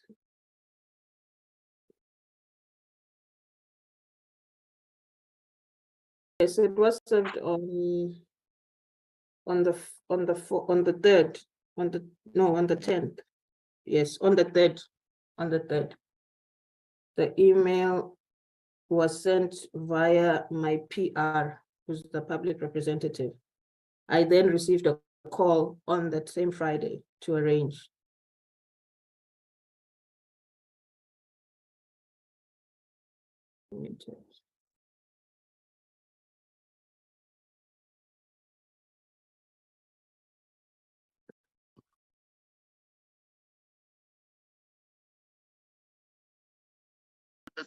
Sorry to interject in your meeting. Maybe we should ask the guys in the IT to stop muting the venue, because when Advocate Bauer was speaking, I'm sure no one could hear her as the venue was muted. Thank you, Chair.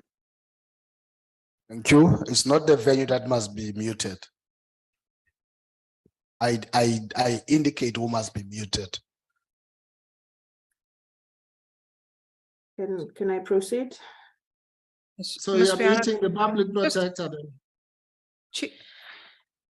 The question I asked the witness was, Ms. Fiona, would you feel more comfortable in assisting the committee in dealing with the motion before the committee by providing a statement to the committee? That you asked.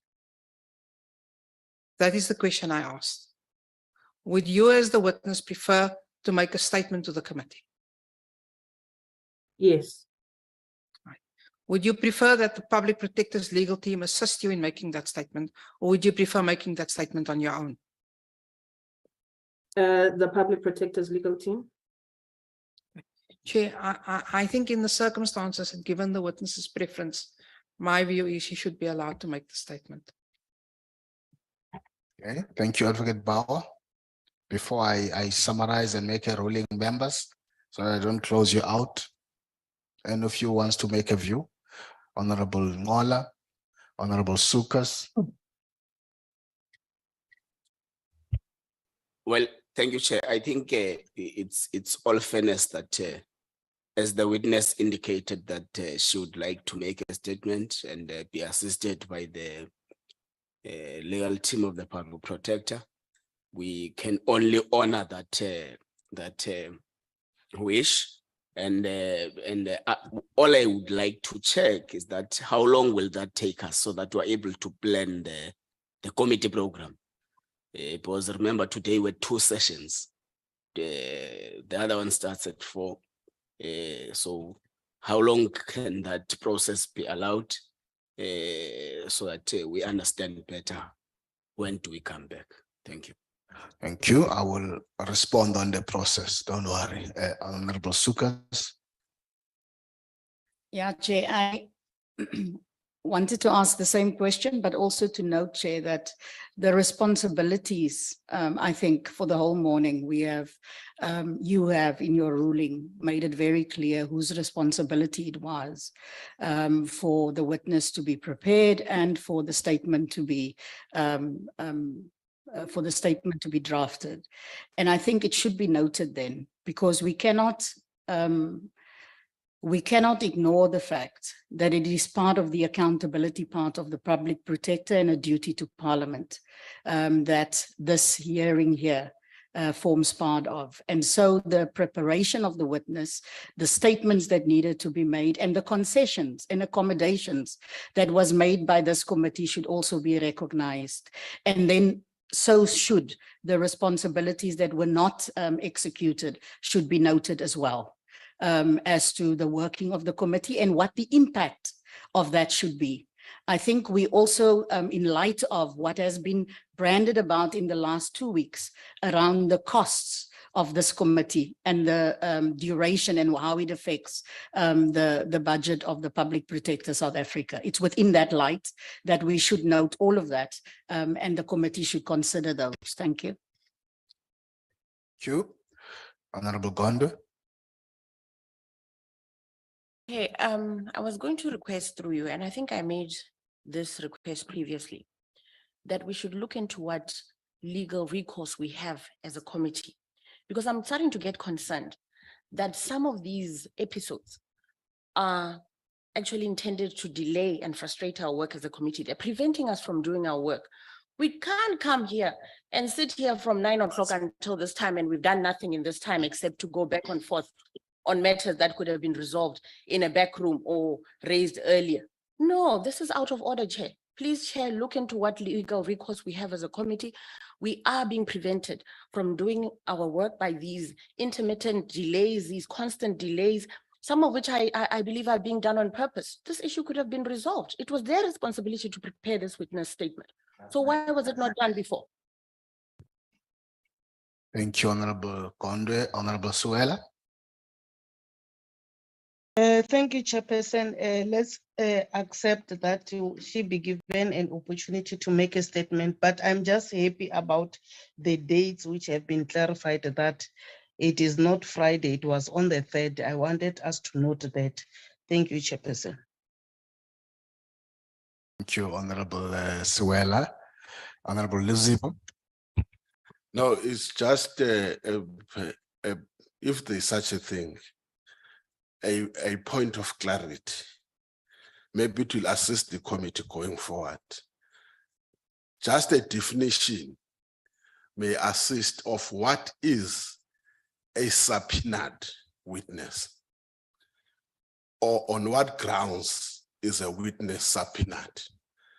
Because I may make a layman's interpretation of a subpoenaed witness that it is an antagonistic witness. So I'm just saying, Chair, it must be clarified, because we will have a problem in future thinking that, because to me, the reasons and conditions that makes you to be subpoenaed still remains relevant in your participation as a witness at the moment of the witness. Thank you. Thank you, Honorable Luzip. Honorable Maneli. Thanks, Chair. Riding on that, I want to come back to the point I raised earlier on, that this matter will then be entertained at some point, not at that time. I think Honorable Luzipo raises this not for this witness, but also for the other witnesses. That the reason you would want the committee to intervene leaves an impression that that witness is antagonistic. But from what the witness has given us thus far is the highest level of cooperation with the public protector's team. And in that, it then talks to the question asked again, whether we postpone on the basis that there is no preparedness, because that's different from just a statement. And from what the witness says, I waited for a particular time. There was an arrangement immediately, but that arrangement was not honored by those that need to make the preparation. Now, this talks to the time that you'll allocate to get that preparation done. You know, so with that, Chair, I'm saying we still, if there's commitment to move forward, those matters need to be cleared. This includes this communication that Honorable Gondwe talks about, that at least when you see that there's going to be problems, and that's what has happened before, you will communicate that there may be problems, because it is not just the time we spend here and the costs and all that, but it talks to the functioning of a committee, that you come to a meeting to postpone it, instead of coming to a meeting to proceed with the business of that meeting, right? And I'm just saying, when it is also not really in the purview of a committee to prepare your own witness, you had the responsibility to set up the time and you do not keep up to that time. So as you make the ruling even about time, I think let's keep that in mind. You still have other witnesses that may be subpoenaed. How do you treat that? Like I'm saying, we now know there's a high level of cooperation. Things can still proceed. Thank you. Chairperson. Thank you, Honorable Maneli. I now recognize Honorable Ngosi. Please mute Mr. Mpofu, because he's not been recognized. And he's not even raised a hand. Honorable Ngosi. Members are now speaking. Members are speaking. Members are speaking. Please mute him. Honorable Ngosi, go ahead. Thank you, Chairperson, and thank you to all honorable members and the legal protectors team and the staff. Chairperson, one is that we have raised, or the committee has seriously raised the question of what recourse we have, as Honorable Gondwe has stated several times. And this is prompted largely by the actions of the public protector and her legal team.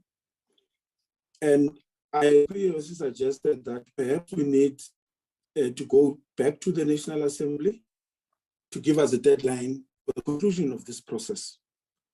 And we work within that deadline in terms of its own rules, but also in terms of the particular directives that were issued and penned by and agreed by ourselves. So that's one aspect of how we're going to ensure that we finish this task within a reasonable time based on a resolution of those that constituted us. Oh, and I think the legal team, your legal team chair in the secretariat have said that it's not possible. But I think that we should be able to get a declarator that says the public protector must participate in this process without further delay and without raising unreasonable hindrances on the process. And that such a legal process be examined further by your legal team. It's not enough to say we must be firm. We're trying to be firm. We're trying to keep quiet in this meeting. We're trying to listen to you. We don't interject, but really, we are now abused to a point where we cannot take it beyond what is happening in this committee. The second thing, Chair, is in relation to the process now. I think, Chair, that for future witnesses, and as Honorable Noaneli and Luzipo indicates, I think for future purposes, it should be clarified why a subpoena is issued and what the purpose of that subpoena is and what is expected of that person. That at all times, as we respect the rights of everybody in this committee, even those that interject and whatever, at whatever point without being invited to do so, that the bounds of our directives and the rules relating to subpoenas should be adhered to, to the fullest. And the third point, which is an appeal, I think more to the public protector as a person that appears and takes accountability in this committee and in Parliament, to ask of her legal representative, particularly Advocate Mataboge, to moderate language. There's no school, Chairperson, where we are taught insults, where we are taught to be disrespectful. There's no such a school, which means anybody can do it. But the rules of this legislature requires that language that we use be appropriate, and language and be not only appropriate, but be the correct language that is utilized in engaging in discussions. And that I appeal to the public protector to bring to the attention of her legal representative that this is a serious process. She knows she will not go to the portfolio committee on justice and behave in the manner her legal representative is doing in this committee. And yeah, Chair, that's my appeal. If it is not adhered to, we can resort to the same ourselves. We can resort to the same ourselves. There's no school that teaches insults. Thanks, Chair. Thank you very much, Honorable Nkosi. I just want to indicate the following, colleagues. Just firstly on this issue, members having spoken so that I summarize what you're saying and try and give a ruling. Maybe before I get to that point, Honorable Nkosi, you will be pleased to know that we actually are on a countdown now as this inquiry. After tomorrow or today, and we'll deal with that matter, we are left with 3 witnesses. Mr. Mataboge, Professor Madonzela, and the public protector. The National Assembly has long given us a deadline, and we keep revising it based on things that are beyond our control. And as things stand, this process, the outcome of it has got to be in front of the National Assembly by end of April. That's a very clear indication of the kind of work that is now outstanding that needs to be done So whoever thought that there's a luxury of stretching things and elasticity, we've got to attend to that differently.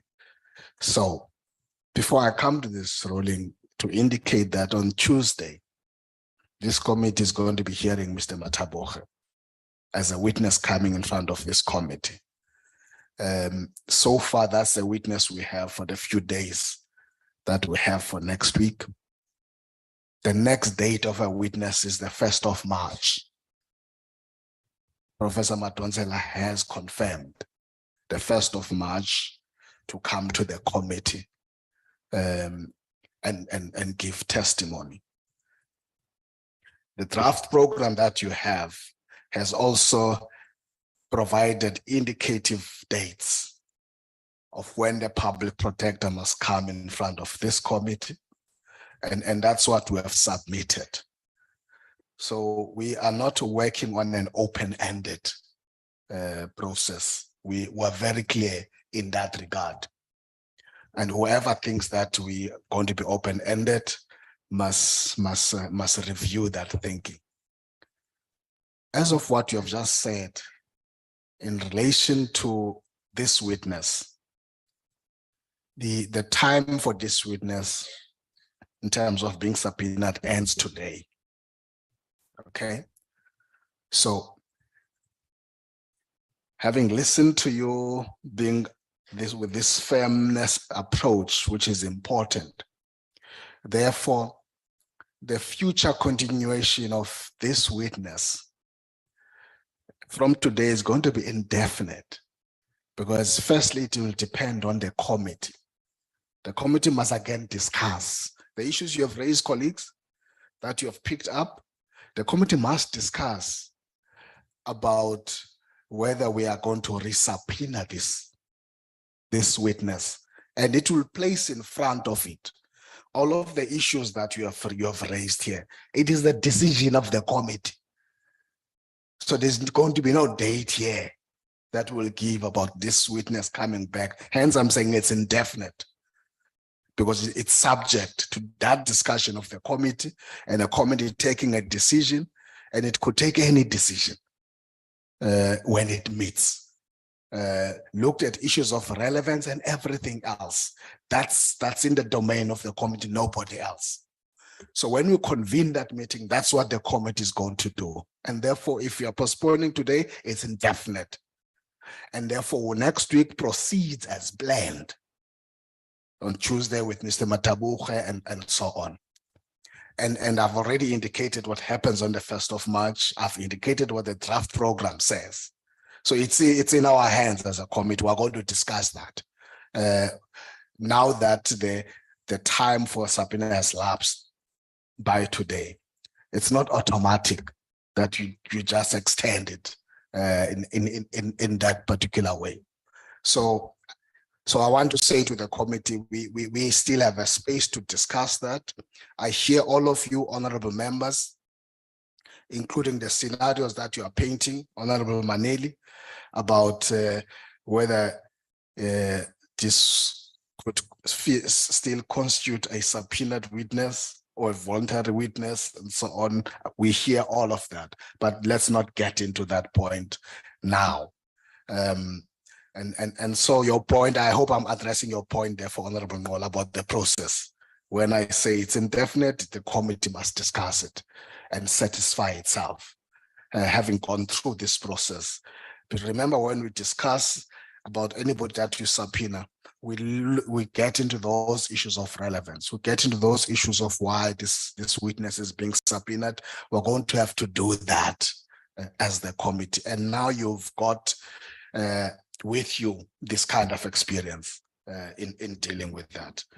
And so I'm not, as we're going to be releasing it later on, Ms. Viana, she's not going to be given a date of when she's coming here. That timelines issues that you're talking about, even all of those issues, if she's going to be a subpoenaed witness, will depend on the committee, because that's the impression, that's a request that came to the committee. Hence, she was here today. I do want So as I summarize, therefore, it's very clear that, and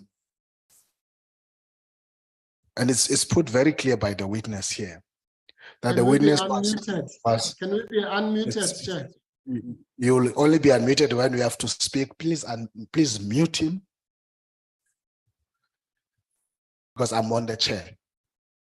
The witness has been very clear that could have been not available at some point, but became available. And that those who were supposed to have assisted her did not do that. And in this case, it's not just a general issue. It's important to make this point, and I'll make it as a chair, that the poor time management of the public protector team to interact with this witness cannot be passed on to the committee. It can't happen. The factory fault, we know where it happened. It can't be passed on to this committee, because the witnesses just confirmed that she would have been available the next day. There was no comeback, not from the evidence leaders, because they've got nothing to do with that. It is the public protector legal team has got to be placed on record firmly here. And I'm saying these are some of the things that we're going to have to take into account as we deliberate in the committee for the future, possible future coming back of this witness if she has to be subpoenaed, making that point quite firmly. Therefore, it's clear that at this stage, based on your own contributions as members, that we have to release Ms. Mviane as a witness today, and therefore, because there's one or two other points we need to attend to that I want to bring to the attention of the members. The issue about Mr. Malunga, that I want members to speak on, having received his affidavit in that regard. So, but before I do that, I will recognize both Advocate Mpofu and Advocate Bauer in that order.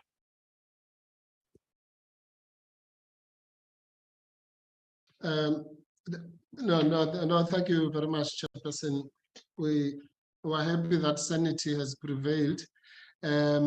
What I just wanted to indicate is that, and I take your point, Chair, that there's an indefinite deferment, for lack of a better word. We lawyers call it sine die, without a date. But we will maybe reduce this to writing, because we need your guidance as to whether we should proceed or not to take the statement, so that we don't have a repeat of this problem if and when the decision is made. But I'm sure that will be part of your deliberations. What is not true is what you have recorded, that we did not avail ourselves to consult with the witness. The witness received the thing on the 3rd, and after that she was sick and unavailable to both ourselves and Fatima, as Fatima has correctly confirmed. Only on Friday, with the assistance of Fatima, were we able to reach the witness, and she then explained that her child was sick and she was sick as well. And at that point, the public protector, the rest you know, the public protector explained it to you on Monday. And that's how we got to this point. So the factory fault was your message from on Sunday, which said that the witness has opted not to make a statement, which was false. And that's what brought us to this point here. But be that as it may, we are committed to assisting in a fair and reasonable process going forward. You can be assured of that. And when we're no longer able to do so, you'll be the first one to know. As far as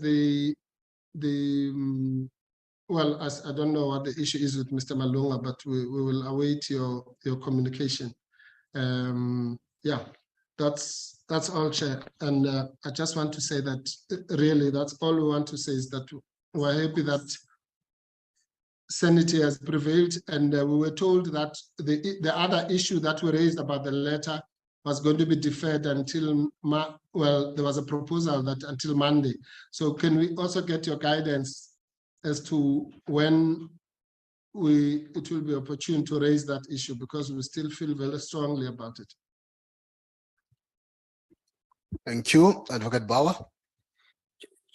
In light of some of the concerns raised by members about the absence of a statement, and then maybe some of them feeling very nervous about the witness appearing here without a statement, Mr. Mataboge is coming to give evidence on Tuesday as a witness called by the committee on the back of Ms. Vuyana having indicated that she's not prepared to give evidence if the chief inspector investigator to whom she reported is not giving evidence. And that's fair comment, because there is a chain of command within the PPSA. Mr. Mataboge has been very clear to us, even though we will be leading him in evidence, that he is not prepared to make a statement. He is not under subpoena, but he's coming to give evidence willingly. He's prepared to assist the committee, but he's not prepared to make a statement. So I'm going to be flying somewhat in the dark on Tuesday. And Advocate Mpofu will be cross-examining, maybe less in the dark, because he would have a bit more background as to what's going on. So what I'm suggesting is we don't have a repeat of this on Tuesday, because we have a witness who has indicated to us that he won't make a statement. That's the first issue. The second issue we must probably hear Advocate Mpofu on. Professor Madunsala is scheduled to testify on the 1st of March. That it is the 16th today. She has been approached by the committee subsequent to Advocate Mpofu asking that she be subpoenaed. She has indicated to the committee that she's willing to give evidence. She is strictly speaking coming to the committee at the behest of Advocate Mpofu. Again, the evidence leaders, she's not coming as a witness called by the evidence leaders on behalf of the committee. And Advocate Mpofu needs to clarify with us whether he wants to consult with her and do a statement between now and whatever the 7 days is, and whether any overtures have been made to Professor Madunsala to see whether she's prepared to give him a statement or not.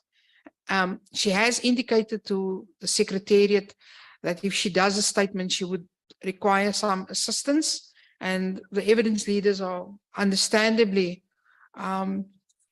reticent about doing that statement in circumstances that she's been called as a witness on behalf of the PP. And then the third thing I want to raise before Advocate Mpofu comes in is that while I understand— He's not going to come in. You don't indicate. No, It's the chair who's going to indicate you can't that. have a one side. Please proceed. Chair, on the third issue that we required some clarity, which we'd like to— Just mute Mpofu, please. No, why are you muting me now? Why? Chair, I still have the floor. And I think it's important for the continued proceedings that this be clarified now in open, in the event it doesn't get resolved behind the scenes and we have another difficulty. Is that the third issue is that Mr. Mataboge is scheduled for Tuesday. We have the next witness, Professor Madunsala, scheduled for the 1st. I'm going to suggest to Advocate Mpofu, with leave from the chair, that between us we resolve a date that if he wishes, and Ms. Mvuyane gives evidence, that we try and resolve a date in between that, for purposes of seeing if we can approach the committee by which she can be scheduled, so that we don't go beyond the 1st. In doing that, we have some days which we have not scheduled to sit, and I'm taking the liberty, Chair, of saying that if Advocate Mpofu and myself can see if we can resolve it in a backroom meeting for purposes of making sure that we don't have a delay in committee proceedings if and when a statement arrives, and so that we have a schedule by when that statement arrives, so that a decision can be taken in relation thereto. We would ideally not want the statement to arrive after the 1st, and then a request comes for her to give oral evidence when it can comfortably be fitted into the schedule prior thereto. All of the issues you're raising that are possibly backroom are not going to be discussed here. I hope that you can continue raising the back because this committee can be transformed into brainstorming those backroom issues. Chair, on a point of clarity, it is not a backroom issue that can be resolved between us in respect of Professor Madunsala, because as you see how things happen today, some of the things aren't even raised in the back room, and we had no idea that the witness wished to make a statement today. I'm asking that you deal with those issues with the public protector legal team, and you can interact with the chair, because I'm not going to turn this committee into getting into those issues, not in this meeting. Honorable Ngola. Chair, I want to get into a different thing. But equally, I think when Advocate Mbovu says he's happy that sanity prevailed, I'm confident that he is not suggesting that there is anyone who's insane here. Nevertheless, Chair, now that he mentioned Advocate Malunga, whose affidavit was circulated to members this morning. So having interacted with that evidence, Chair, in all the 4 charges stipulated, he just says he has no knowledge about them, in all the 4 of them. Now, it made me question the relevance of the evidence he was going to give. So if it does not disadvantage the public protector, I would actually propose that we take that evidence as written evidence as committee, that we don't take him to come and adduce oral evidence, because from what I've seen in the affidavit, it will definitely not help us as the committee. Thank you very much. I wanted to propose that, Chair. Thank you. Thank you, Honorable Nwala. Honorable Ngosi.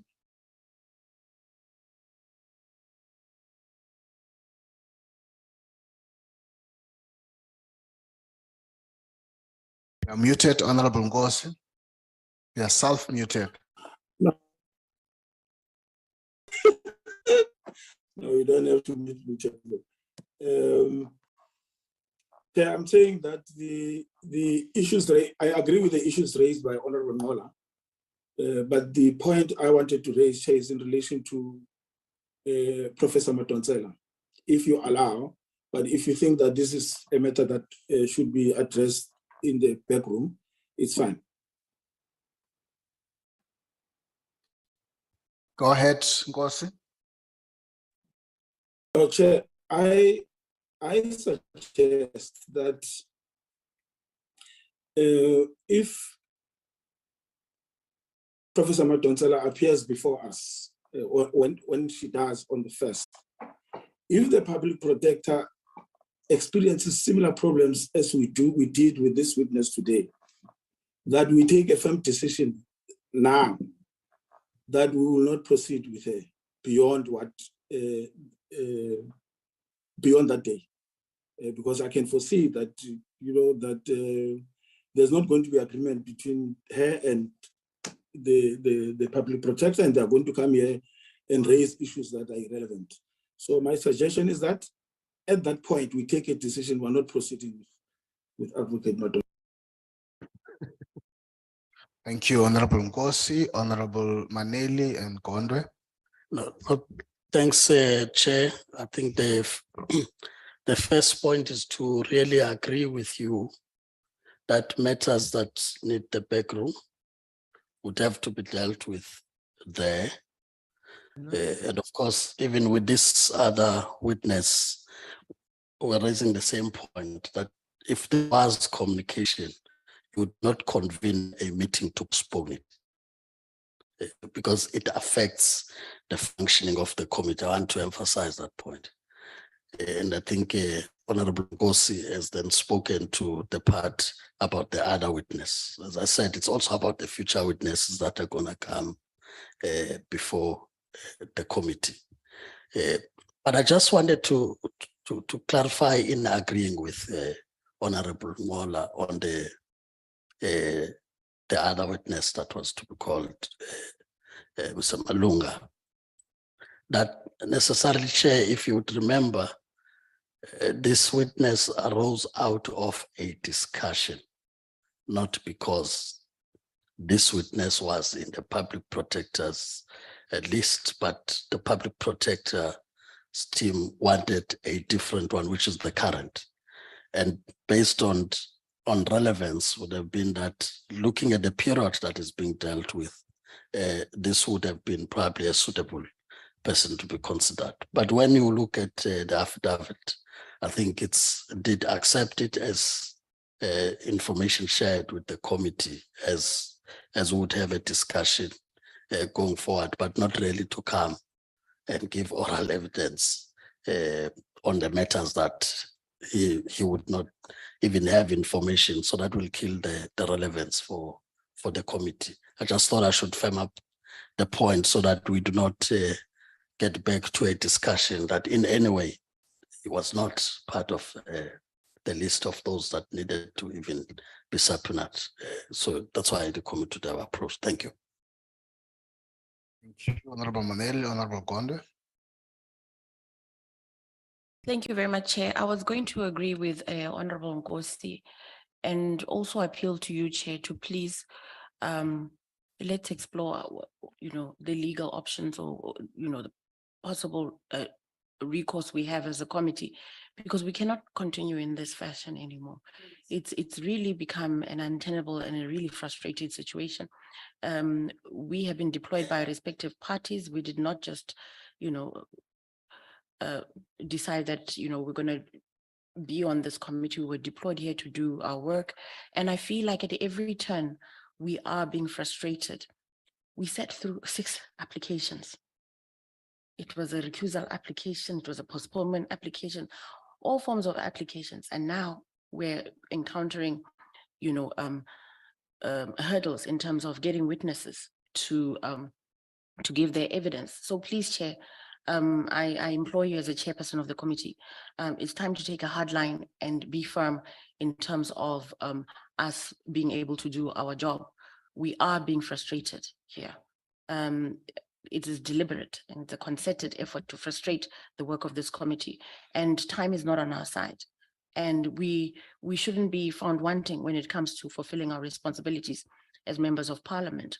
And if Advocate Mpofu and the public protector and her team really valued, the principle of accountability, they would subject themselves to this process, which I think has been fair. In fact, we've given so many concessions in this process. It's really unfair. We have been patient, we have been tolerant, and Chair, you've been very accommodating, but enough is enough. Thank you very much, Honorable Andre.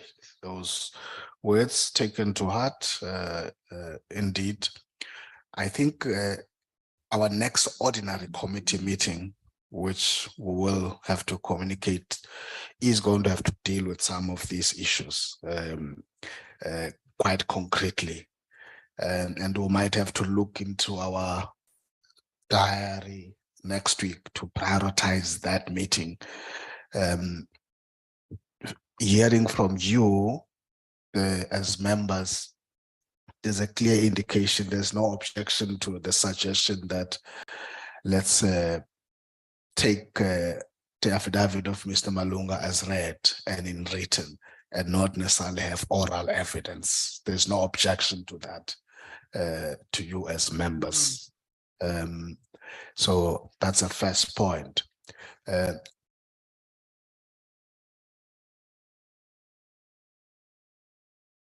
Just a pause. Advocate Mpofu. Yes, Mr. Judge. You are very deliberate, Mr. Mpofu, for disrupting this meeting. You are muted. You are muted. You know what you have done. You know what you have done. Oh, you just called me. What and did I do? You are doing it deliberately. You are muted. You unmute yourself. Mute him again, please. I just wanted to address that. You just want to call. So on the issue of Mr. Malunga, I think the committee is clear that we're doing away with the oral evidence of tomorrow. Agreed, members? Thank you. And then secondly, and we're going to find this this was we're only meeting on Tuesday. If you agree that perhaps Monday becomes important as suggested, we can do that, because Monday then means we are going to be discussing, as I indicated, this issue of Mr. Mvuyane, and now there's an issue that you're also packing of the former public protector, so that we discuss that as well as the committee. Remember, that was also our decision to have her coming, and so can we agree that we're going to be, amongst other things, those are the two things that we're going to be focusing on, and whatever outcome that the committee will come up with, it will be a decision of the committee as we proceed. And I'm hoping that we'll check our diaries, and if any of you is able to suggest and say, let's leave here knowing on Monday we do this, because it's going to be a virtual session, that one of that ordinary committee, so that you empower the chair to do that, so that we proceed with the matters properly. I've already addressed the other issue of the Mvuyane issue. That gets into our agenda on Monday. So Advocate Bauer successfully smuggled this issue of Advocate Madonsela. So it's now being going to be attended to in that way.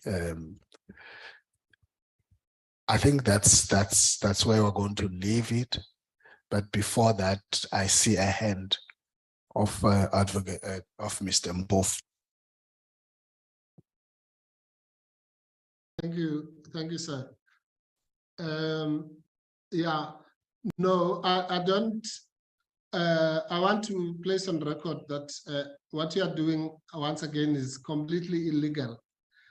You have no right to mute the legal representative of the public protector, because that's the same as muting her. I've done nothing for you to treat me like that, or to treat me differently, to listen to Advocate Bauer. And now you're going to allow me to be interrupted. Point of order. You are going to allow me to be interrupted. There's a point of order. No, Chair. No, we've been lenient and patient with this situation. It's not true that you don't have a right to mute anyone in this committee, because you are the presiding officer. The directives that which you have agreed upon here in this committee meeting actually stipulate that properly. So it's not true, it's misleading, it's wasting our time. We've been patient. Which directive is that? We've been patient with this situation, Chair. You speak through the chair. The directive is saying that, and the ruling of the chair is final. That's what the directives are saying. No, man. I'm raising a point of order.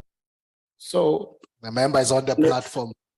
You're out of order, Advocate Mpofu, Mr. Mpofu. All right. So can we please proceed with this inquiry as what going towards the end in a manner that is so respectful, in a manner that is assisting the process, please. Thank you, Chairperson, my apologies for chatting in. I propose to close the meeting, given us direction. Okay, is that I propose you. Yeah, we can't hear you. I second the closure. I second the proposal. Yeah, no. To do the meeting, Chair. Your line is bad. Thank you, Mr. Ngos, and thank you, Honorable Ngola, both of you. I'm going to allow Mr. Mpofu to conclude what you are saying, and then I will take your directives. Thank you, Chair. Yeah, we need to be patient and not run away from the truth. Yeah. I was saying, Chair, thank you, before I was rudely interrupted, that I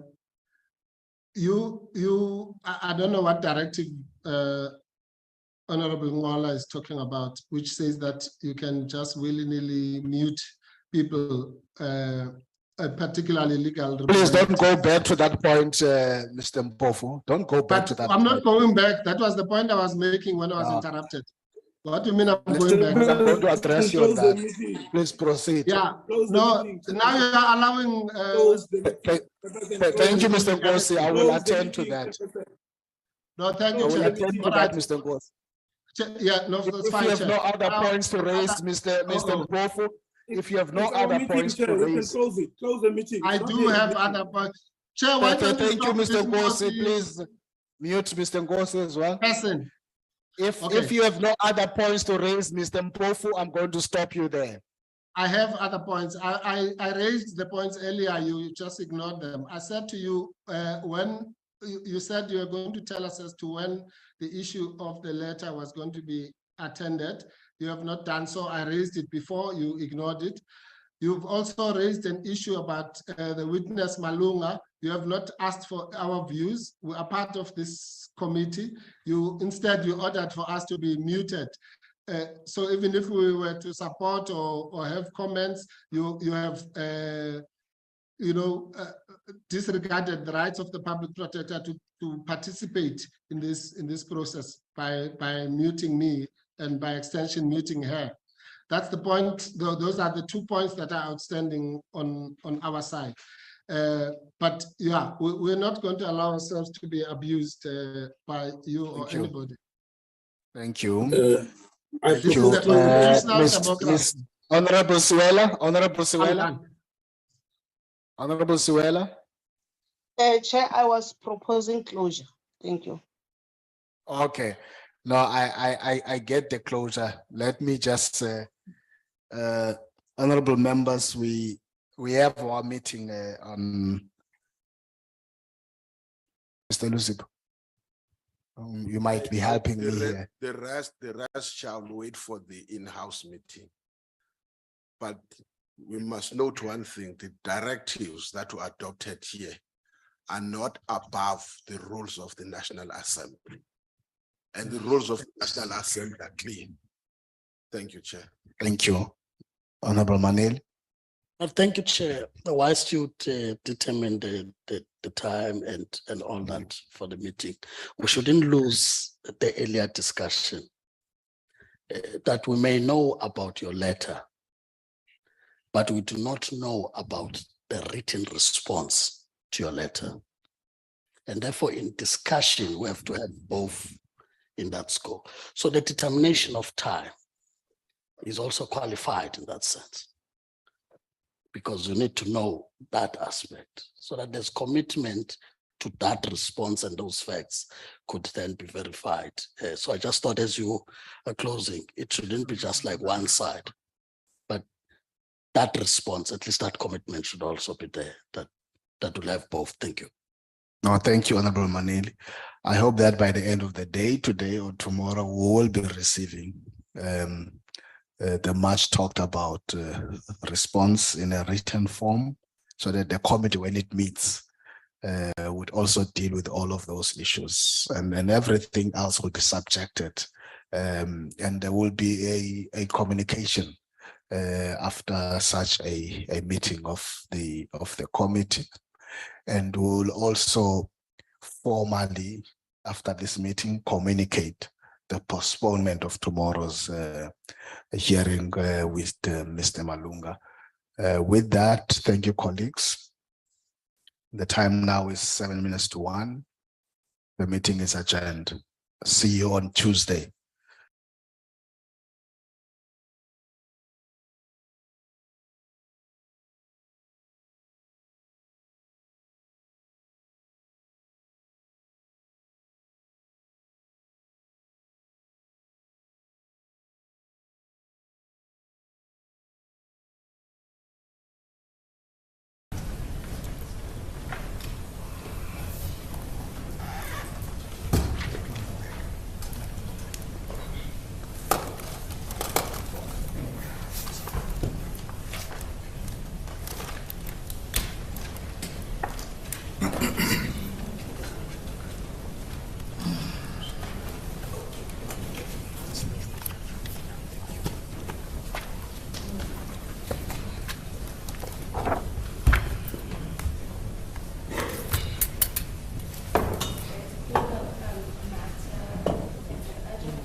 May it please the court, my lords, here together with my learned friend, Ms. Punzi Lesokela for the applicant.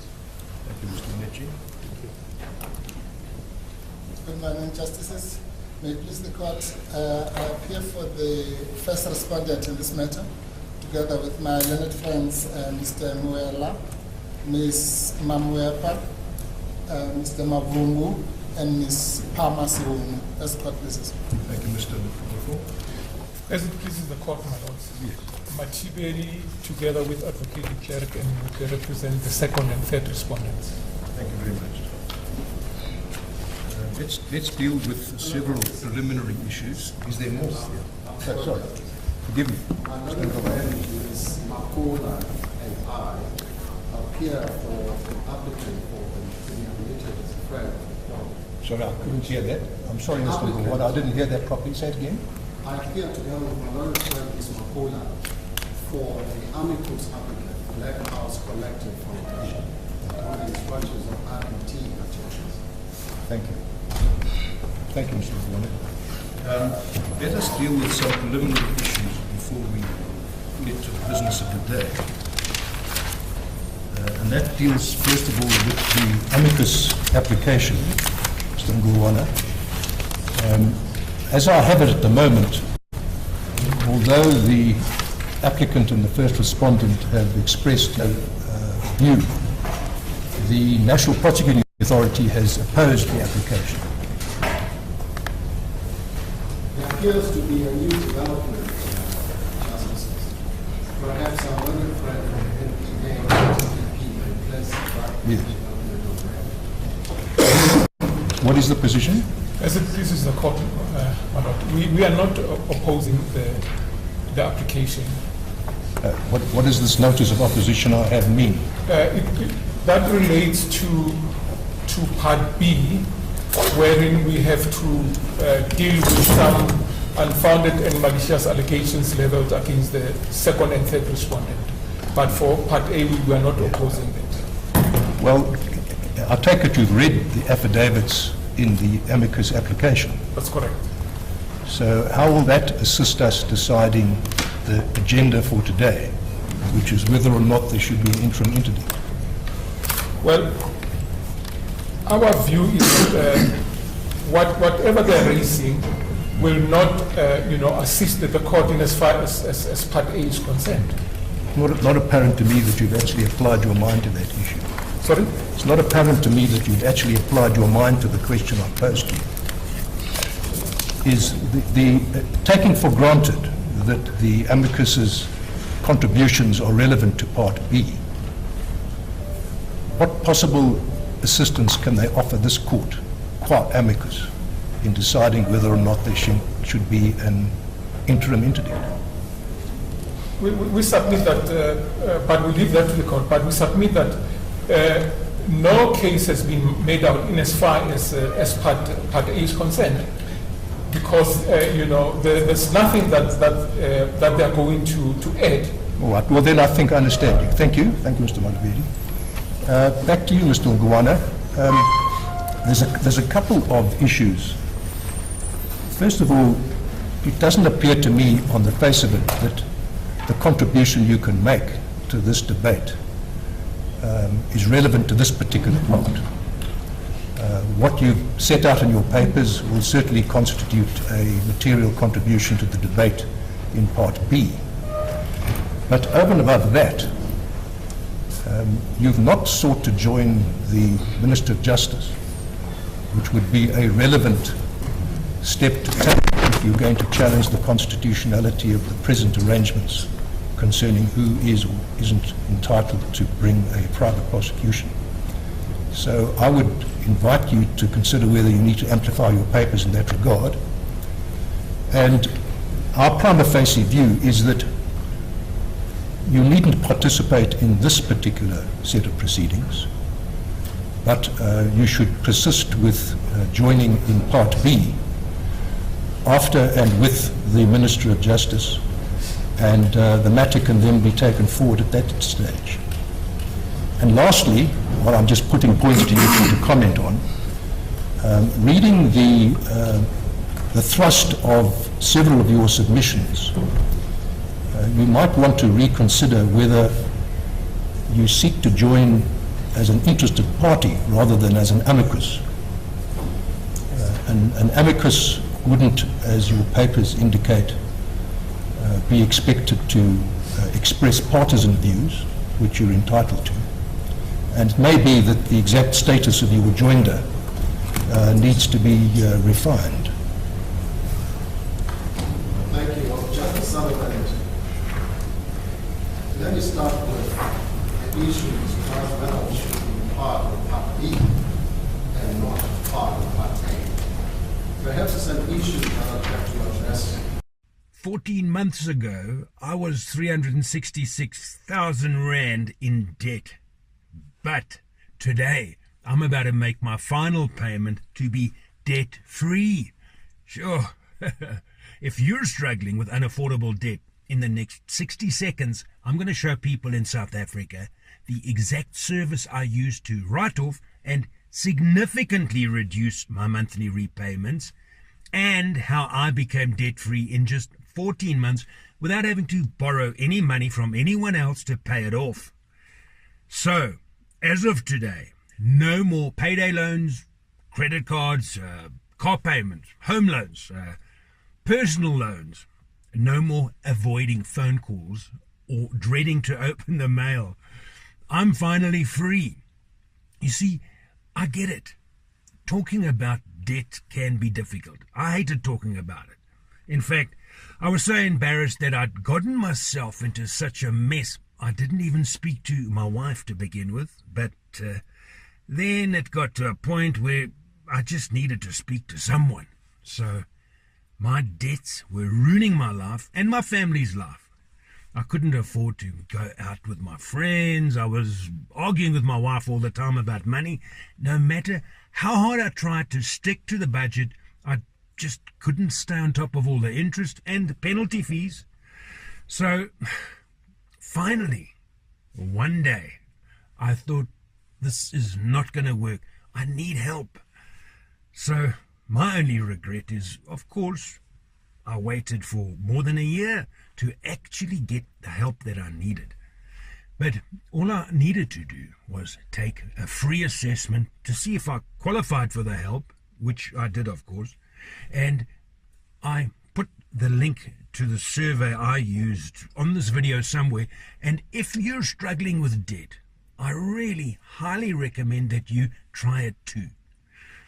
Once I found out that I qualified, I spoke to a non-judgmental expert debt advisor whose main concern was to help me get rid of this stormy kind of cloud of debt that was following me around everywhere.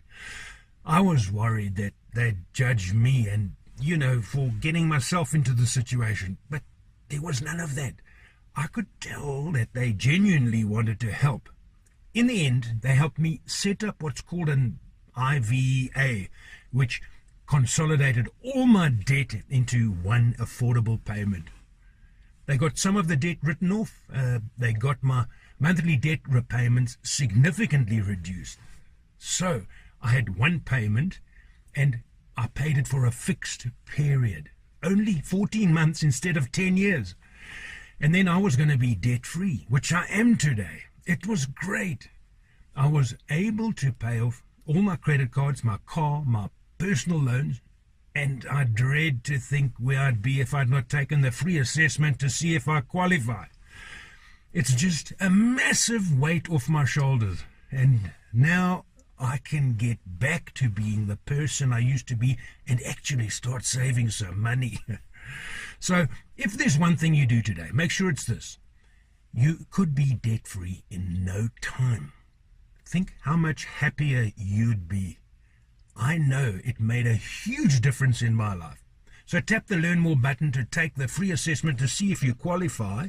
And by this time next week, thousands of rands could be written off, or your monthly payment significantly reduced to a level that can be easily afforded. Trust me, it feels absolutely fantastic. So go ahead and tap the Learn More button and see if you qualify. It's absolutely free.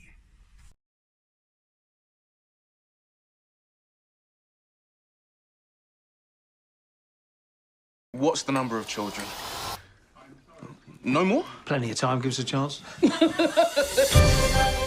village is alive.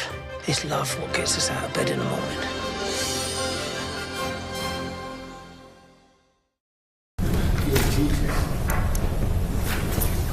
You will have seen in reading our both our years of argument as in founding, supporting of the articles, that we refer even to the papers of the president, that the president considers our submission as being relevant to the determination and application.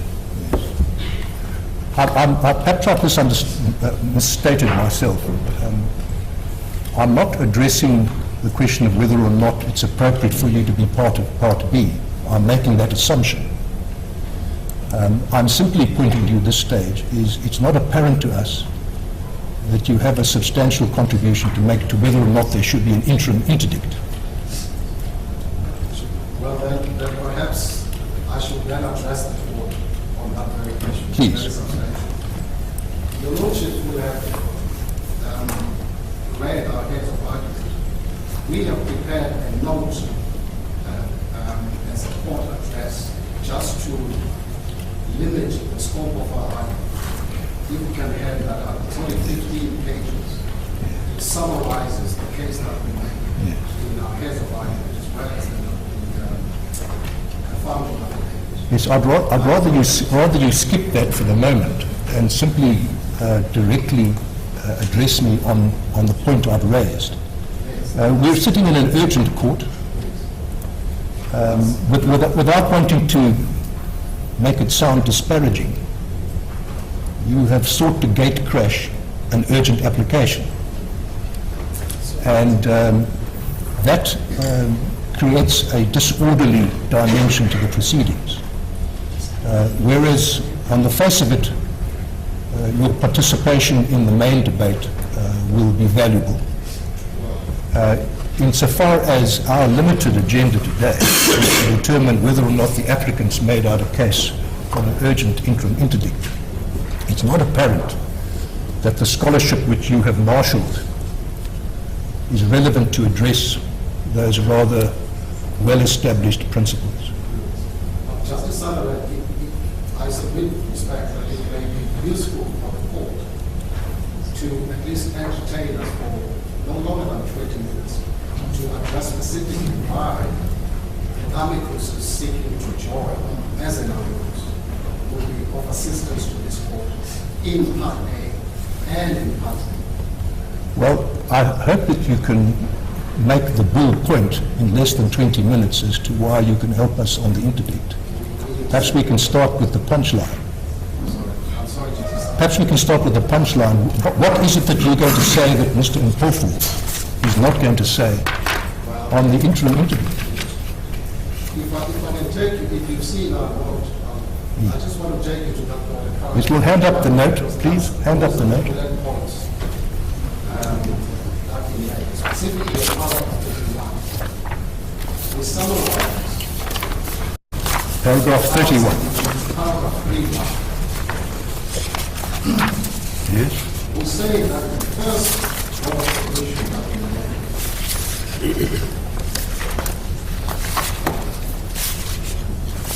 is that the facts of this case demonstrate that the requirement of prosecution may serve as an indicator or unjustified limitation of the secondary court right of access to court or prosecution. The second point is that the National Prosecuting Authority is merely conduct itself without fear, faith, or prejudice. Third is the slap suit defense, which there has now been developed of the slap that they no longer pursue punitive cost of order against the legal representative. So that argument will be slightly tailored. And the fourth point relates to the equality. We say all these issues are canvassed in great detail in our submission. They are indeed, and they're all relevant to Part B. I will in due course be very interested in hearing you argue all of these in the second leg of this case. But today, the only agenda in this urgent court is whether or not the applicant has made out a case for an interim interdict. And if what you have just pointed out to me, with which I was already familiar, is the thrust of what you want to advance, I appreciate the scholarship that's gone into what you put together. But I